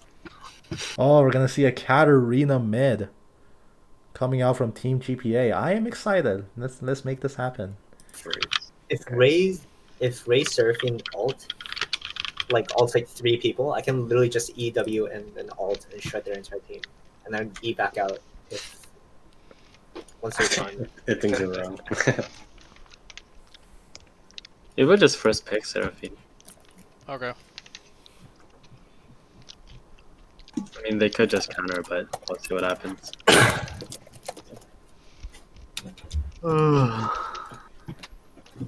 So Vayne, Kai'Sa, and who's our 3rd band? Bully Bear. Barber Bully Bear. Bully Bear. or Graves? Or Graves. Okay, if they leave the Yone Yasuo open, then maybe I'll play them. If not, then Katarina for sure. Man, I honestly wish I played Katarina sooner. Dude, It's hard to honestly, pick up Katarina. I Just wish fun. I wish that Kindred didn't ult last game. Fuck my life, man. Damn, Andy's mental is broken. They got destroyed by a Kindred. What did I say? Even though the Kindred wasn't even fed. Man, 100%. Yeah, Killed all yeah, of yeah. them. We would have like. It's either we kill the They're banning Fiora and then Andy. we, it's either we kill that Fiora and then we disengage and then live to see another day, or we kill the Fiora and kill their entire team. Yeah. That's very wishful thinking. You cannot disengage that. You needed that kill, but Kindred lives to deny all-in dive. That's her role now. She's an ADC that can defend against all-ins very easily, but just making sure nobody on the enemy team can reset. So That was pretty fun. Oh, who is this? I'm sure it wasn't fun for Mandy? John, but Oh, Yeah. I had a time of my life. He was very calm the whole time. no, honestly though, every time we play Clash and we pick a tank and we get Fiora, we usually lose, I think. I'm pretty sure that's been the trend because Fiora just counters tanks and is really annoying to play against. Yeah, yeah, I guess- Ryan Ray. This is my first time playing Clash with you guys. Oh Yeah, shit. yeah. Who do you normally play with? First and last. I don't know, Ryan, maybe me? Huh? No, I mean, wait, no, Matt. Huh? Matt and John. Have you guys What? played before? I didn't play Clash at all because like I thought it was like Oh, pretty fucking tryhard. well, Clash is so They fun. are banning pretty according to fun. their I like plan. Clash it's is what fun. keeps me playing League. I feel like I might have quit League by now if there was no Clash. Like I was like only a solo duo type of guy, but then when I got into like customs with like my high school friends, I was like, oh shit, team play is actually pretty fun. Yeah. Your customs are fun. Who am I picking? Who am You I can pick picking? Seraphine if you want. Yeah, just Sarah? Oh, is Ray going for Seraphine? Oh, yep, up to you. It's not Wait, like Maokai I'll Joko? get picked. I Yeah. think Maokai's probably a better one here, so we don't get air If you don't- support if- bot, right, Raven? well, they're actually going Maokai jungle. Oh, Ryan, what are you doing? What have you gotten yourself into? You played against it yet? What are they doing? This is questionable. That's Maokai jungle and Seraphine support. Seems like that's what they're planning. Oh. That's okay. Just keep poking them. Why are there so many Aphelios? What the fuck? Yeah, I what should the I should pick up a Wait, fella. did I haven't played anyone fellas in a long time. maybe one I don't last think game? he's No one that answered my question. Good though. No. What was your question? What was your question? Sorry. No, Mandy, they lost. They lost, and I discussed at length about why they lost. Also, why are there so many Aphelios? He's good with Kraken Slayer. Because he has... 2 of his guns work very well. The other 2 are pretty good. Cannon's mid, but it doesn't even matter. He outputs a lot of damage. And also, if you're good with Aphelios, you're damn good with Aphelios. Thing. They already picked Wow, 86. look, remember when you were Oh, at Felios me? I was. I played them recently too. Just picked him back up in season 11. I'm not an AD carry player, so I don't think I'll ever play him in like an actual rank game, but still got it. Still got it. Okay. Don't get the Yasuo. I want them to ban Yasuo here. Oh baby. Okay. Give me Ash. Interesting. Ooh, this is a very dodgy comp here. So that's a jungle Maokai. It's not gonna be mandate Maokai. Seraphine Ash, very squishy backline. They need more frontline to make this comp work. Maokai is not it. The jungle Maokai cannot do that nowadays. So they pretty much need to pigeonhole into a tank top. And what they said was gonna run cat mid. But this is a very low CC comp. Well, that's not true. They have Ash Arrow and they have Maokai Engage, but they play pick basically. This is what they're doing. They're playing pick into Evelyn. Alright, have fun. Who are we Remember batting? Mike Who are we Fletcher? batting? And then Oh, they play yeah. Aatrox and Akali top. Actually, you can ban Aatrox if you want. I don't know who's gonna ban. I don't know who their mid plays at all. Their mid plays Cassiopeia, Syndra, Voli. I don't think Aatrox is a higher priority than Akali. If you're playing this comp, I definitely remove Akali over Aatrox. Aatrox you can kite. You have Seraphine, Maokai, and Ash. You can kite the Aatrox forever. Akali is a different story though. She has the burst to delete backline and just goes through your mandate by killing you outright. Same thing with Evelyn. it's hard for there are two champions that can basically circumvent the way that the team wants to play around team fights, which is just heavy front to back with Mandate Chip or Pick with Arrow. But Evelyn or Akali can just run around to your back and kill your carries for free. Dive Kind of, in, assassinate, press something to jump backward. Set is very kiteable into this comp. Olaf is not. God. Wow, they're really just gonna run you down. What the Oh Olaf? Andy. god. Am I playing Imperial Mandate Ash? I wouldn't play Mandate Ash into that. Burst for Olaf. Yeah, sorry guys, I'm going Katarina. Run going through. Katarina. Okay. Katarina. I guess Yeah, I should yeah, probably go 80 carry Ash. I guess. Right? Question mark? Yeah? Okay, I'll do it. Yeah. Well, you need to kill the Olaf. That's the main thing. Should I play? I don't even know who to play with Olaf. I believe in you. You got this. Let's go with. 3 seconds. Go with Garen. Garen. I'm done. Oh, let's Oh go. baby, the silence. Let's Garen top. Not necessarily what I picked to round out this team comp. Although Garen does do a lot of damage for free, very cheap, and decently tanky as well. Pretty good laning presence as well. Should help his prio, although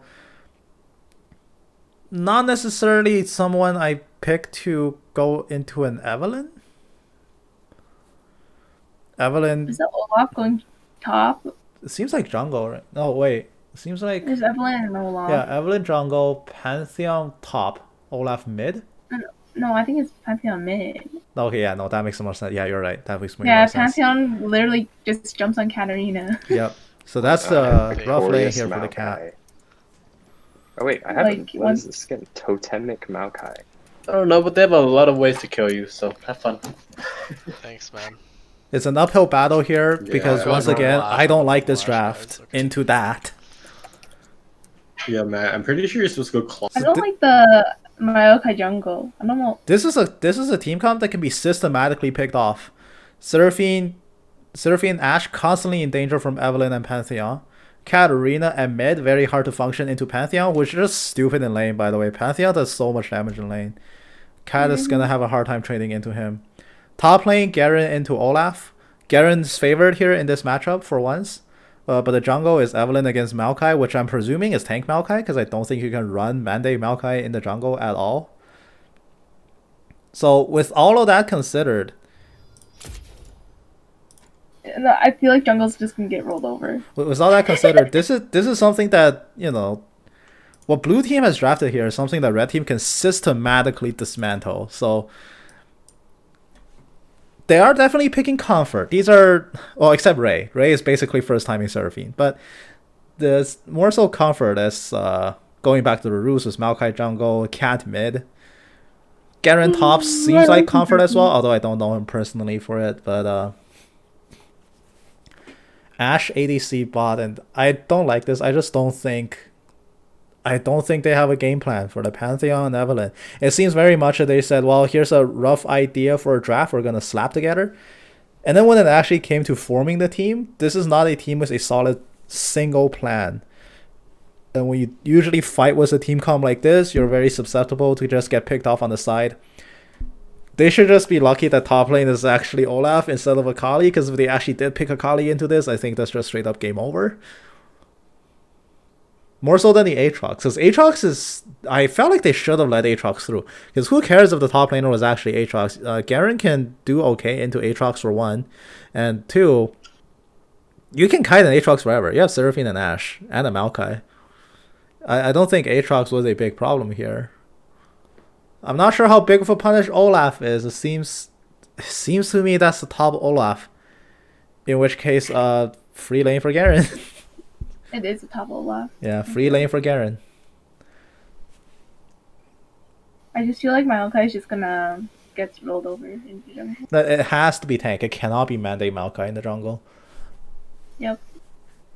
In which But case, I tank think they're Maokai winning. is... Nowadays, tank It's gonna Maokai... be too slow. Talk Maokai nowadays strictly inferior to like every other tank you can run in the jungle. Strictly inferior to Zac and Amumu.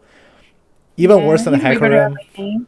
You're even worse than Hecarim because Hecarim heals more than you nowadays. He's a way better laner. He's a way better laner with another AD carry because saplings. Like his entire kit has basically devolved to literally just saplings. Because mandate exists. Sorry, I gotta ban someone from his chat. Wait, who's in his chat? Just a random those like ad people wanna get famous. Oh, another one of those spam bots. Yeah, I'll go ban it real quick. Yeah, I banned Forever two. lows. Just like game 2, I'm not a huge fan of this draft from Team GPA here in their third and final game. They're not going to be playing for third, fourth place finish. So let's root them on and cheer them on as they get into game number 3 against Tainted Gaming. Seems like it's they've busted out all their stops, pulled out all the comfort except Ray, who's first timing Seraphine. But that's okay. It's Seraphine. She's very easy to play. You don't need to play her before. All right. What we see in early invade? Please say no. This is a suicide invade into Pantheon. As the game finally loads, we're gonna be heading into the end of Shadow Isles Cup Day 1.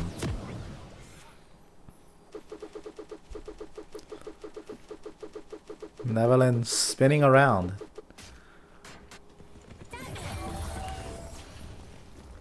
Ash riding a phantom horse. Hold on, pause.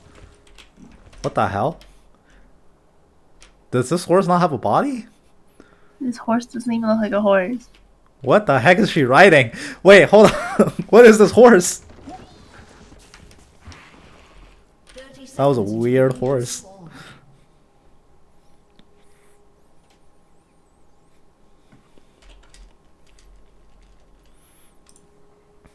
Red team is starting an early invade here into... Oh, they're gonna spot the Maokai.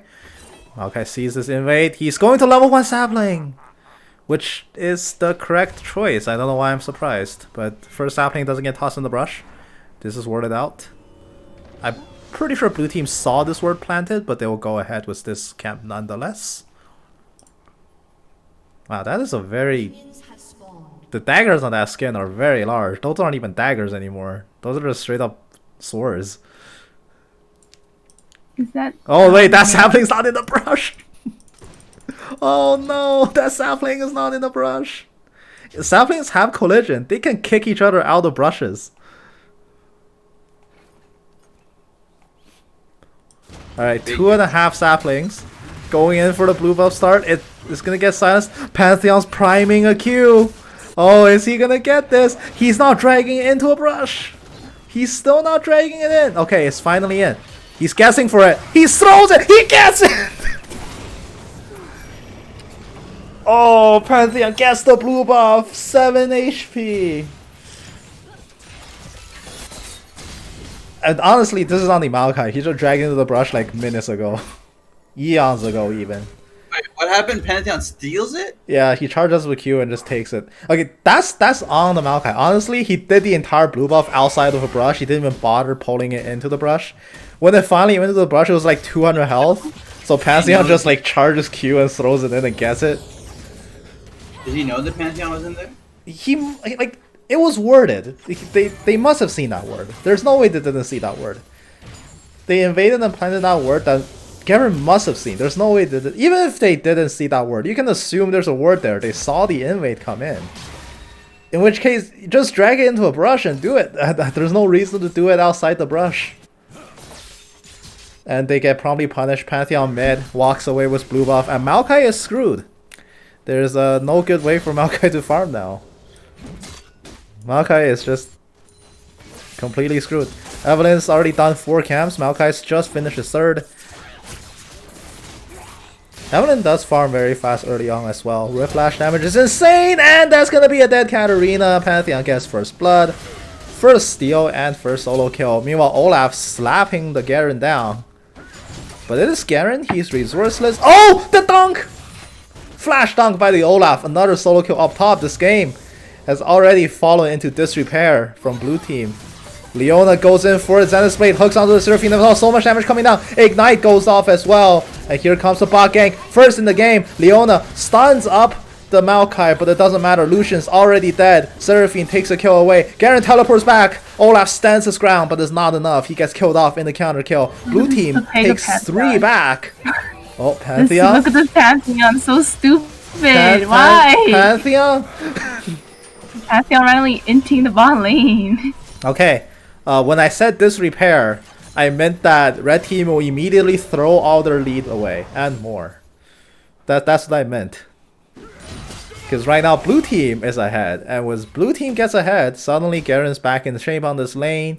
He doesn't necessarily need to be afraid of Olaf. If both are from, when they hit 6 and both of them fall low, Garen presses R, gets a free kill. And not to mention, he doesn't need mana, and Olaf does. And Undertow is expensive as hell early on. So as soon as this hits level 6, Garen is instantly favored in this matchup. He just needs to not die in the interim. Again, I mean. Olaf did use flash. It was flash for flash, and Olaf walks away with a kill. He's also doubling the Garen CS in the top gap.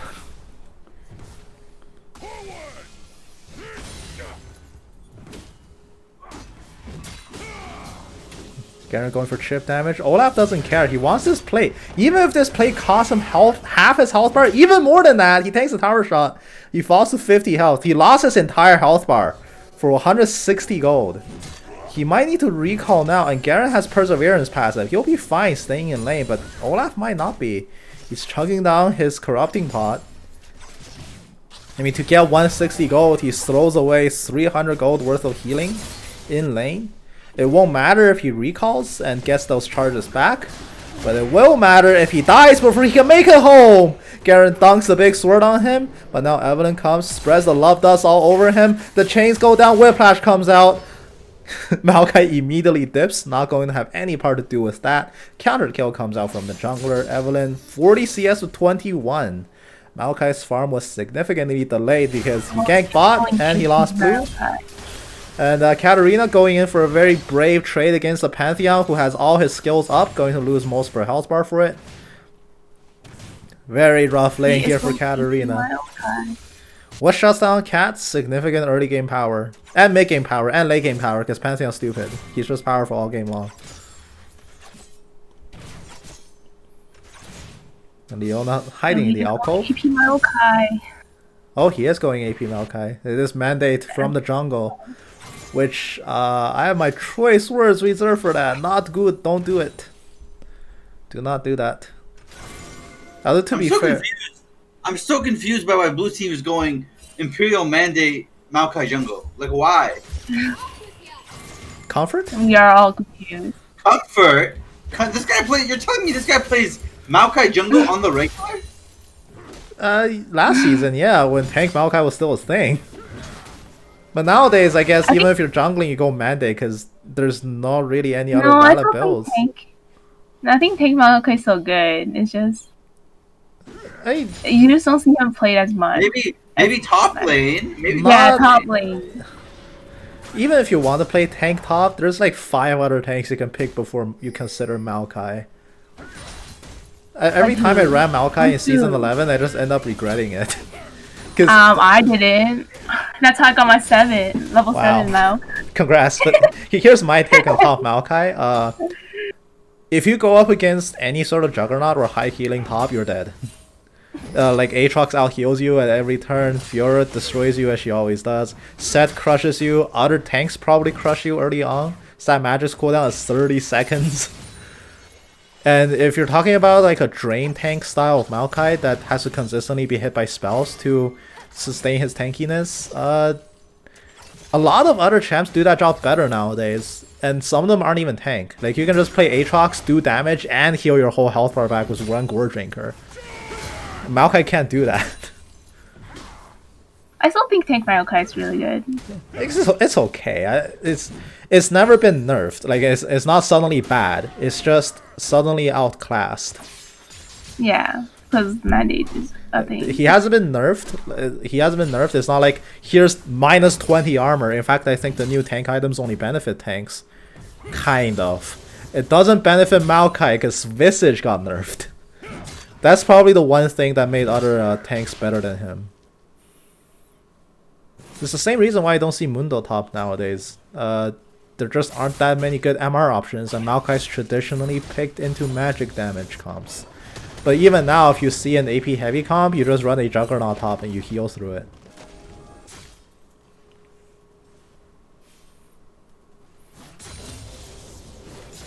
Now, as we speak, mid lane still very rough. Katarina's down 40 CS to a Pantheon. Surprise, surprise. That's a dead Maokai. That's a dead Maokai with last caress. Evelyn's not gonna press the button. Okay, well. Well, okay. She had a very small window. And run. She had a very small window to kill him. Before the root landed, Maokai was like 200 health for a sec. She could have pressed the button and killed him, but she didn't. The Katarina going back in for an aggressive trade. Ignite lands on the Pantheon. Here comes the Garen Silence. He just saw this gun. Does he have the sit? No, he doesn't, but Flash Roar with a spear. It's going to be a 1-for-1. Garen takes that kill, but Katarina dies. Worst possible outcome here for mid lane. Katarina dies, gets only assist gold, and she's still down 40 CS. No way to farm it back up. Garen has no Damascene Justice. There's no execute coming down from the Evelyn. He's slightly faster than her with the Q. Oh, Evelyn last caresses out. But meanwhile, bot lane Seraphine gets engaged on. Lucian turns with the calling. Seraphine gets melted by the CC. Shield of Daybreak from the Leona. The lockup is there. They're still going in. Leona hooks onto the Ashe. Under the tower, she will pay her life for it, but Lucian walks away with 2. Or 1.5. Meanwhile, Maokai farming the jungle. He has Kindle Gem. Good work. Garen comes up top, spins on the Olaf, takes more than his health bar away. Now, despite theoretically ahead in lane, from this point on, he has a Herculean task ahead of him to make up for all the CS deficit that the Olaf has over him early on. 1-5, Olaf is superior in terms of trading blows, because he does have innate lifesteal. And Garen's Perseverance doesn't kick in with a strong enough effect to offset all the damage. But to be behind this far is almost inexcusable. What is excusable is mid lane. They did draft Pantheon into a Katarina, which is the correct punish for a Katarina. And you're seeing the punish here in full effect. Yes. Katarina is less than 40 CS, 11 minutes into the game. She's killed on average 2 minions per wave. Less than that, actually. That's very poor CS score. Encore goes out. Beautiful Gale Force dash through. Ashe executes the Lucian where he stands. And this is going to be a dead Leona. Double kill down bot.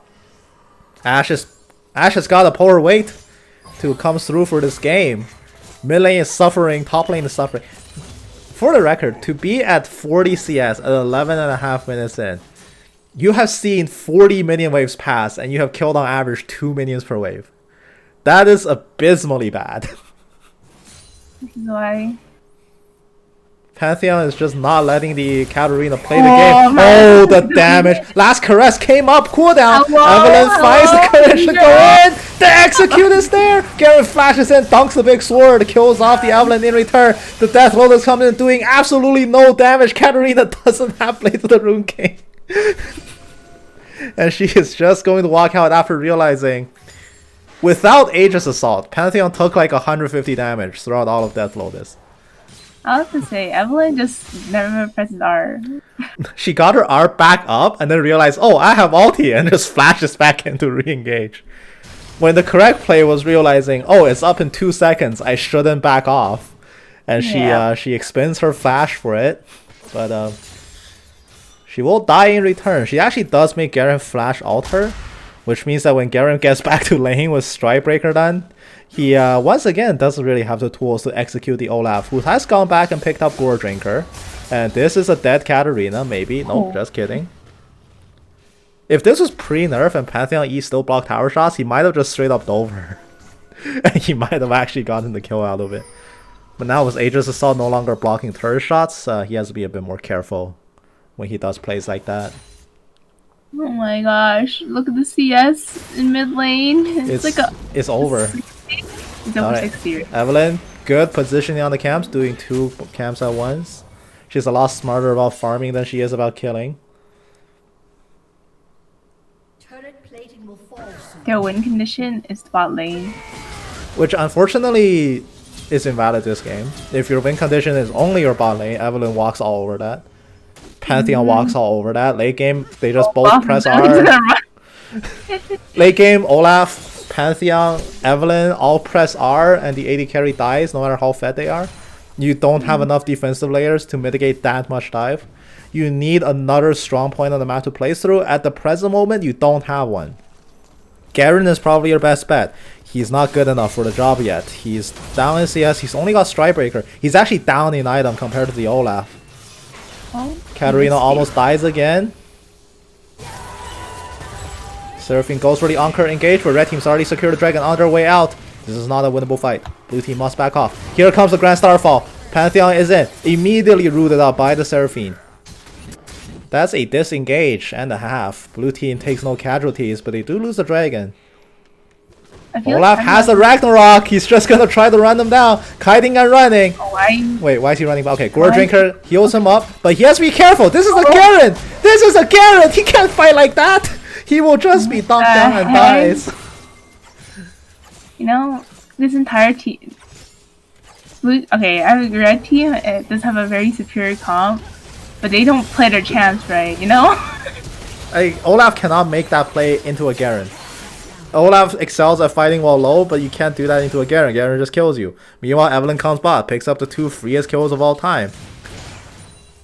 And in fact, wait, who got that kill? Evelyn got it. So that's even more money. She got one too. Yeah, but Evelyn got the 600 gold shutdown. Yes. She got this. Evelyn got the shutdown on. The only other bounty is on the Garen, which by the way, still not as strong as the Olaf item-wise. Mythic Cloth into Mythic Kindle Gem? Not even Cloth. Mythic Thorn Shield into Mythic Kindle Gem. And a Corrupting Pot. Olaf has item leads on him.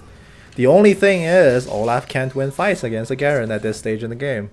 Probably never will. The longer the game goes, the less likely Olaf can win against a Garen. But he doesn't need to beat the Garen, he just needs to beat the Ashe. And he's still very easily beating the Ashe. Seraphine pounces in! Instant turnaround on the Katarina. Evelyn will die where she stands. Leona clipped by the volley, slowed down to a crawl. Katarina picks up that kill, resets her gold bounty. She's at 55 CS, good work. Evelyn should have,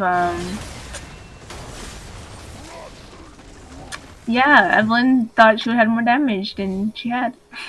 Meanwhile, Maokai has basically nowhere to go. He's level 9.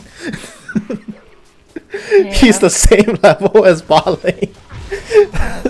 Just not a very good. Oh, Pantheon flashing in. My God. Oh, you cannot recall there, my friend. Oh, very low Pantheon. Oh, no. Garen can't make it happen. He needs to back off now as he fight. Ragnarok coming down. Olaf might win this fight. Flash and dunk. He gets the shutdown. He picks up 500 gold for himself.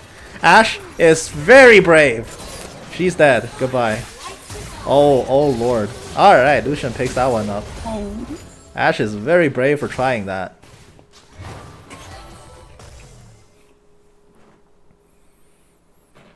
Katarina has finally Blade of the Rune King complete 17 minutes into the game. Good work, I guess. Let's do a reevaluation. At 17 minutes in, you should have seen a total of 31 minion waves. Oh, still 2 CS per minion wave. She's still maintaining that impressive 2 CS per wave metric. Oh, Seraphine! The cleanse is going to save the Lucian from the CC combo. Unfortunately, Seraphine screwed up the combo. You're supposed to encore first, so your high note gets the stun, or beat drop gets the stun instead of a root. But fortunately for Seraphine, screwing it up actually means she didn't die, because the charm went through the cleanse instead of a root.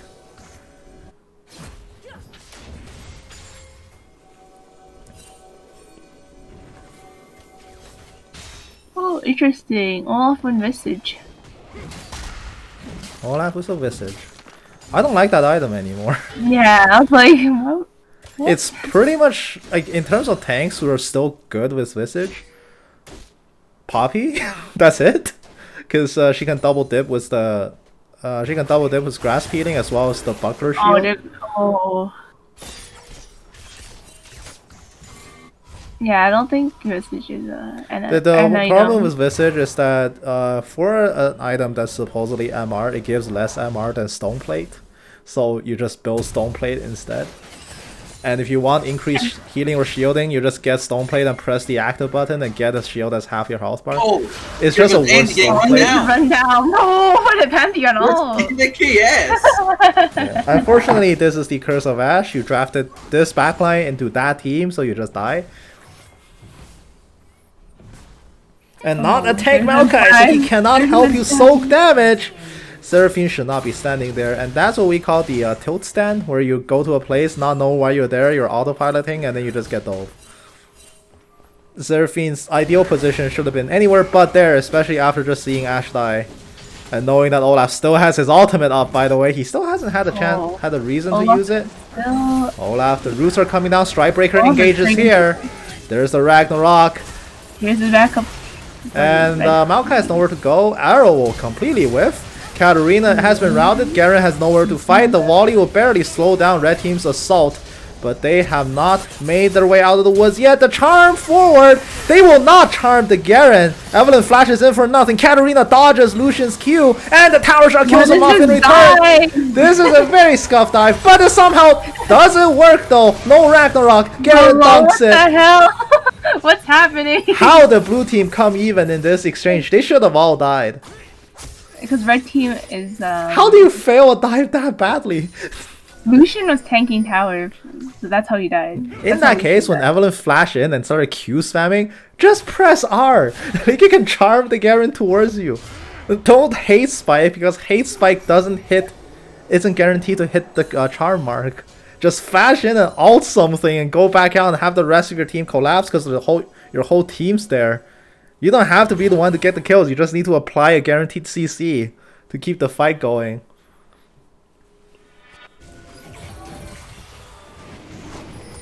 Oh, back to no. And Stoneplate gives you a shield. Yeah, Stoneplate is just better at Visage, unfortunately. It's way better.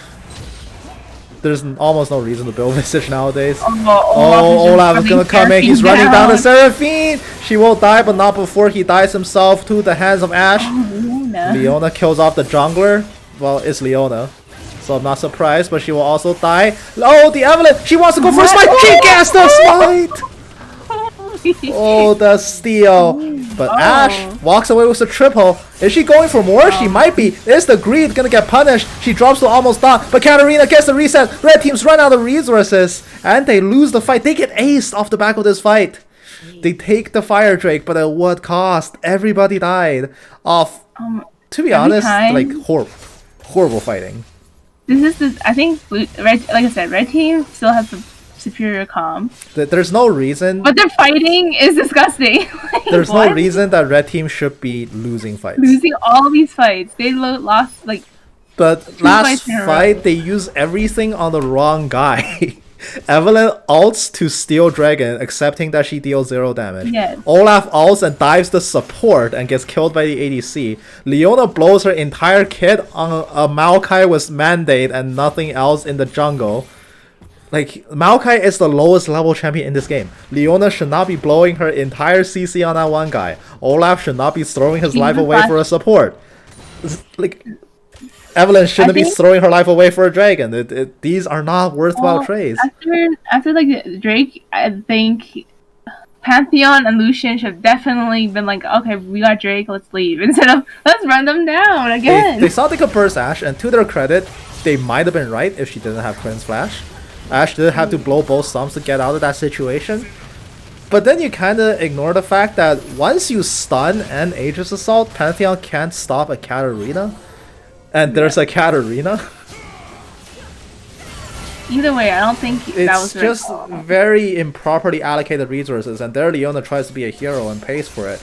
And this is honestly just red team has the comp to win, but they're just not using it. It's like you're in a sword fight, but you have a loaded gun. and then you grab the barrel of the gun and start using it as like a bat. This is not how you use the weapon that you've been given. You have the advantage, but they're not pressing it. Pantheon's gonna Starfall in the back. Disengage might be called. Evelyn going for the burst. It's not enough. Shampoo disengages. Ashe is the victim. Jumped down by the Pantheon. Olaf, they figured out how to use the gun and point the barrel forward. But there is the Garen. He's coming in to continue the fight. They pick it up. 2 for 2 so far in this fight. The roots from the Maokai coming in to continue the engage. The Olaf is falling low. So is the Pantheon. Katarina hops in for the re-engage. She dies before picking up the dagger. The big sword executes the Pantheon. Unfortunately, Olaf is still alive. There's nothing left to fight him with except for this spinny sword. Garen's coming in, swipe rape her burst, he gets the kill. Leona respawns, walks back in, realizes that she's in the wrong neighborhood, and now she needs to try to get out, but here's the Garen. He's running forward, under a tower too. Is he still going for it? Seems like the answer is no. Solar Flare doesn't get a stun. Why does she re-engage? Just slowly walk away. Strikebreaker comes back up again. Ignite goes on to the Garen, but there's no chance for Leona to kill. She's still tempting fate and walking forward. Just leave. This Leona's very greedy. Just leave, you ulted already and ignited, there's nothing else. You can't kill him.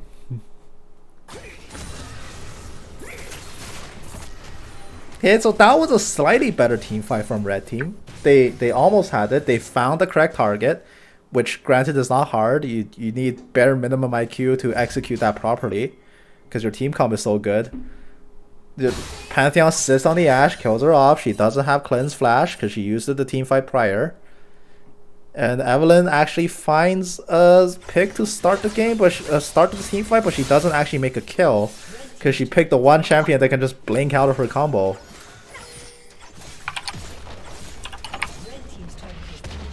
It is not Evelyn's job to kill the Katarina. She should have just left it to the Pantheon. And speaking of Pantheon, he's gonna get caught here.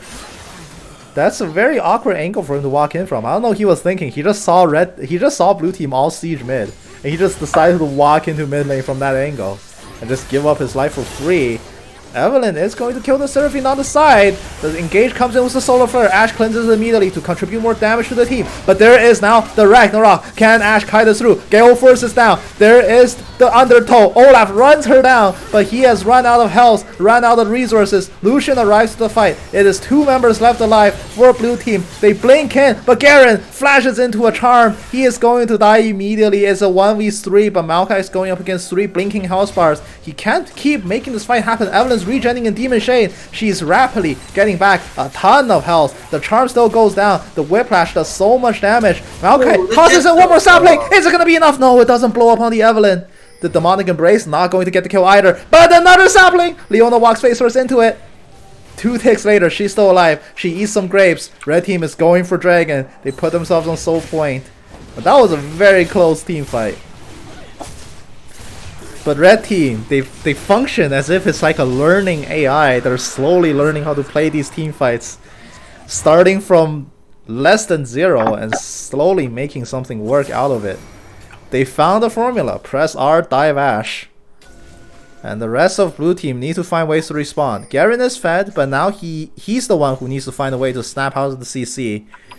If he gets charmed, if he gets stunned, that's actually a problem. It might be worth considering Silvermare Dawn for the Garen, just to snap out of exclusively the Evelyn charm. If he breaks out of the charm, he can turn around and silence the Evelyn and actually kill her. So that's something worth considering.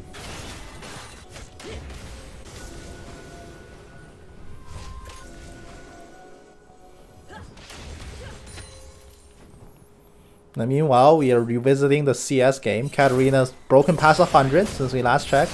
Still down like 50. 60 now.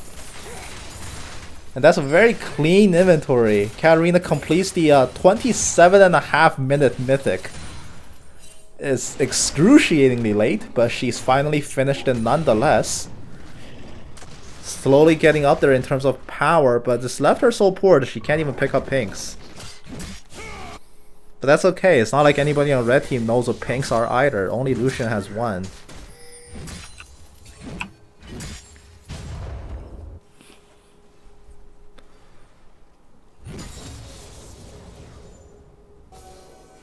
All things considered, still a very even game. Although I will say, if the game continues like this, it's still very possible that red team walks away as the victor.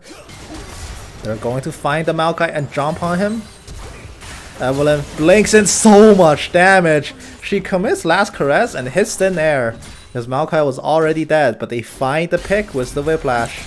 I think Evelyn surprised herself with how much damage she can do. She inputted her whole combo, realized her ulti was wasted.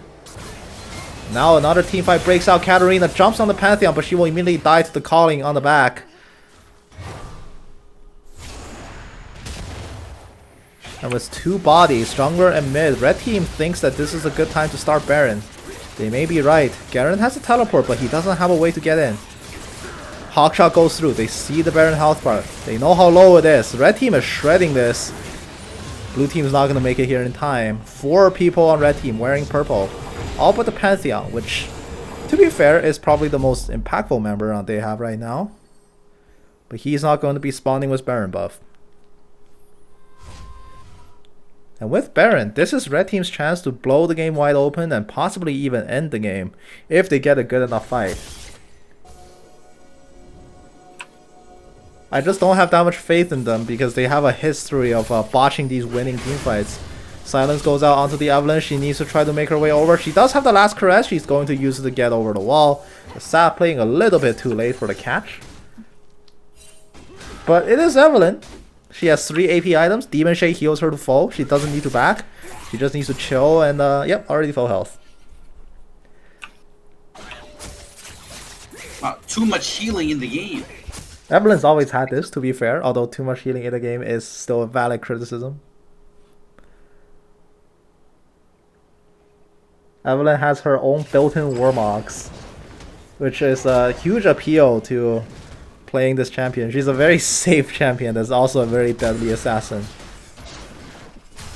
Katarina going to find the Olaf, who oversteps just a little bit too far. The big sword doesn't get the kill. The dunk is not it.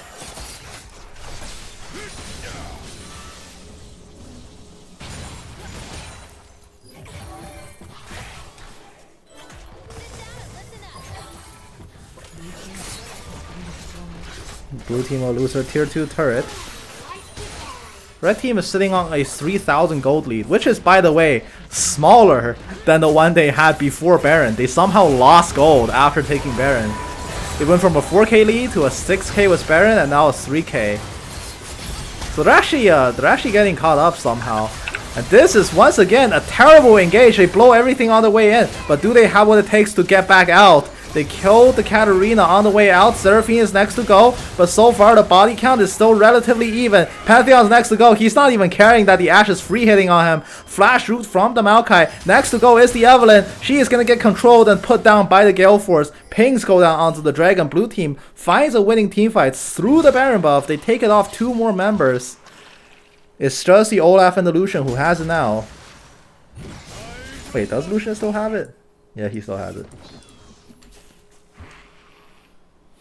This is gonna be an upcoming dragon fight. Olaf makes his way into the pit, but this is a jungler. Evelyn is dead. This is a free secure. Unless if Undertow steals this, I will uninstall the game. Okay, blue team secures their first Drake. It is 1-3 in Drake count. They stave off the soul by 5 more minutes. Are they going to stop the Olaf from recalling? Olaf is still bot. There's multiple members collapsing in on him. He's found himself in an unwinnable situation. He's being pinched. He's being attacked. Ragnarok's popped. He needs to fight his way out, but it's not going to be big enough. The sword is dropped on him. He is dead on the ground where he stands. And as we speak, Baron buff's about to time out, and they somehow gotten a Baron power play of approximately minus 2,000 gold. Because you're supposed to lose the game after getting Baron. That is what the objective is for. 32.5 minutes in, and I cannot believe I'm looking at the tier 1 Clash game. This is what we get in tier 1.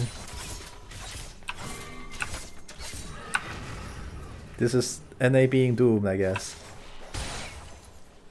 NA is always doomed. That is true. NA is always doomed. But only in League, for some reason. Which is weird, because League is like one of the few games that are made in NA that has a competitive esports team. Yeah. Highly competitive. Yep.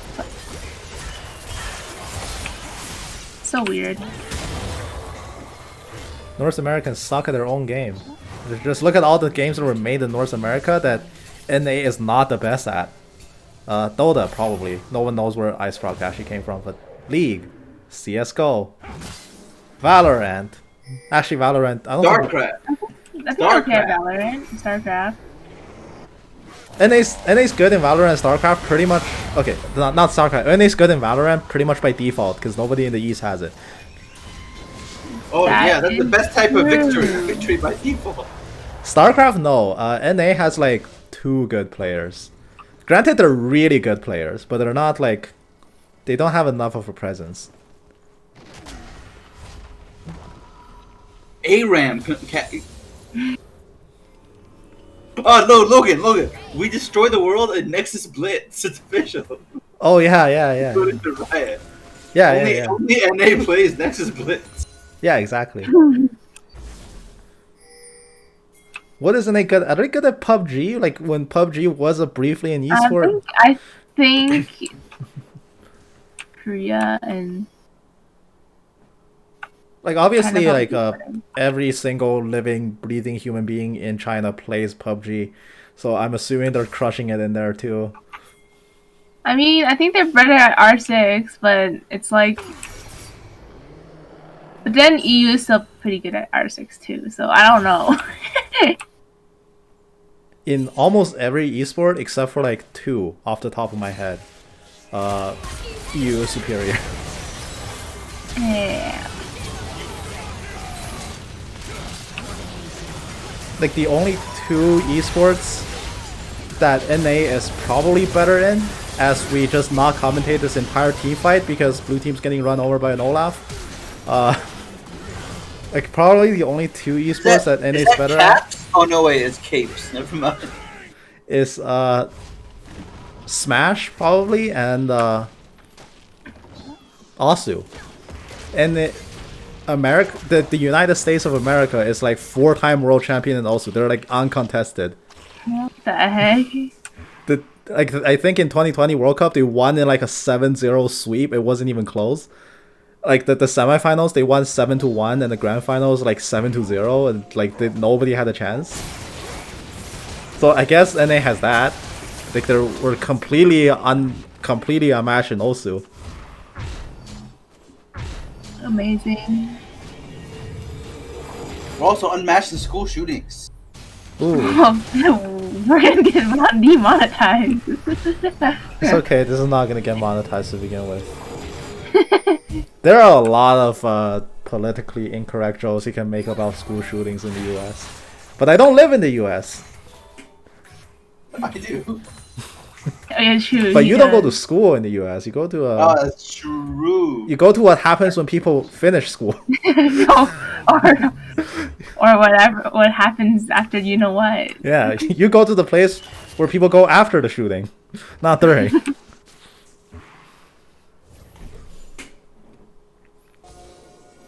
Alright, school shootings aside, that was a good team fight here by Red Team. They once again secure Baron. But also this game has dragged on surprisingly long, considering Red Team probably should have won like 10 minutes ago. I cannot believe they haven't won yet. It's not that like Blue Team is holding on, I'm surprised that they still have a chance at all. This arrow will whiff again. I don't think I've seen an arrow hit this game. There might have been like 1 or 2. Leona is going to engage, but she's put herself very far from the rest of her team. Katarina jumps in with the Death Lotus. Leona is first to go. Maokai is the next. Evelyn is also dead. There's so many dead bodies. They fought with no Pantheon, but Pantheon is going for a bigger prize. He's taking the inhib, but at the same time, he's opted to give up the soul fight. This inhib is not game winning. Losing Baron prolongs the game. Losing the Dragon Soul prolongs the game. So Pantheon's saying, I don't care about that immediate team fight. I'm fine with prolonging the game. I'm not sure if you should be fine with that. As the game goes on and on, granted it will get to a point where if blue team makes a single mistake, they will outright lose. But also, red team, it seems like they're purposefully giving blue team a chance to fight back. if they take another bad fight around when Baron spawns, or if they take a bad fight or somebody gets caught out, which blue team has amazing catch, credit to them, they could very realistically suddenly lose the game. Pantheon was not in that team fight, and that team fight was close enough where he would have been the difference maker had he been there. It was a very interesting decision from red team to have Pantheon, instead of starfalling into the dragon fight, starfall into blue team space instead. Take a, let's be honest, 38 minutes in, inhibitor is a wholly meaningless map objective. Especially in mid one.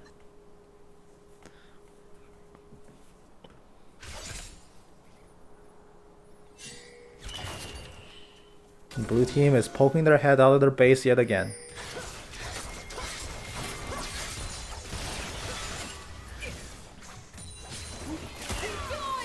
Ashe tries for another lucky arrow, not going to hit. Wiz is past the Lucian. Pink wards all the way down mid lane. They want to secure positions to make sure Evelynn can't get a flank, and then they make the decision to immediately abandon where they place their pink. So they secure vision and immediately back off from it. Which isn't meant to be like blaming them for this decision. It was the right call to back off because they can be flanked so many angles. Being out that far is unsafe. The deep ward itself was the questionable part. Evelynn still skulking around the side, but there's a Garen coming up from behind her. She might be pinching herself and not even know it. Where's the Garen? He's farming mid.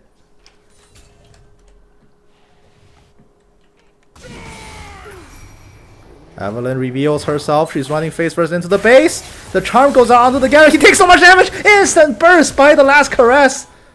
Oh, that's bad. Grand Starfall comes out from the Pantheon. This teamfight might begin with a 5-on-4, and they lost their Garen, their second strongest member. To be honest, everybody else is dead weight. Seraphine goes in for some CC. Ashe goes for the wave clear, but it's not going to be enough. It doesn't seem like it will be. And honestly, Ashe has enough gold that she could probably immediate build switch to a to Mandate and still have enough money. It would be the wrong choice, but it would be a hilarious option. This game has gone on for quite long. Without Garen, they need to stall for 20 more seconds. They might not get that chance. Seraphine's next to be erased. Last caress. The least of Maokai and Katarina as well. That's gonna be it. Ashe cannot survive. Not against this much heavy dive, I guess. There's just no way for her to get out. GA is popped. She will be killed off. No way to get out. Teleport is channeled just for BM's sakes. And that's gonna be the end of the game. Team GPA finishes Day 1 Shadow Owls Cup with a 4th place finish. And perhaps undeservingly,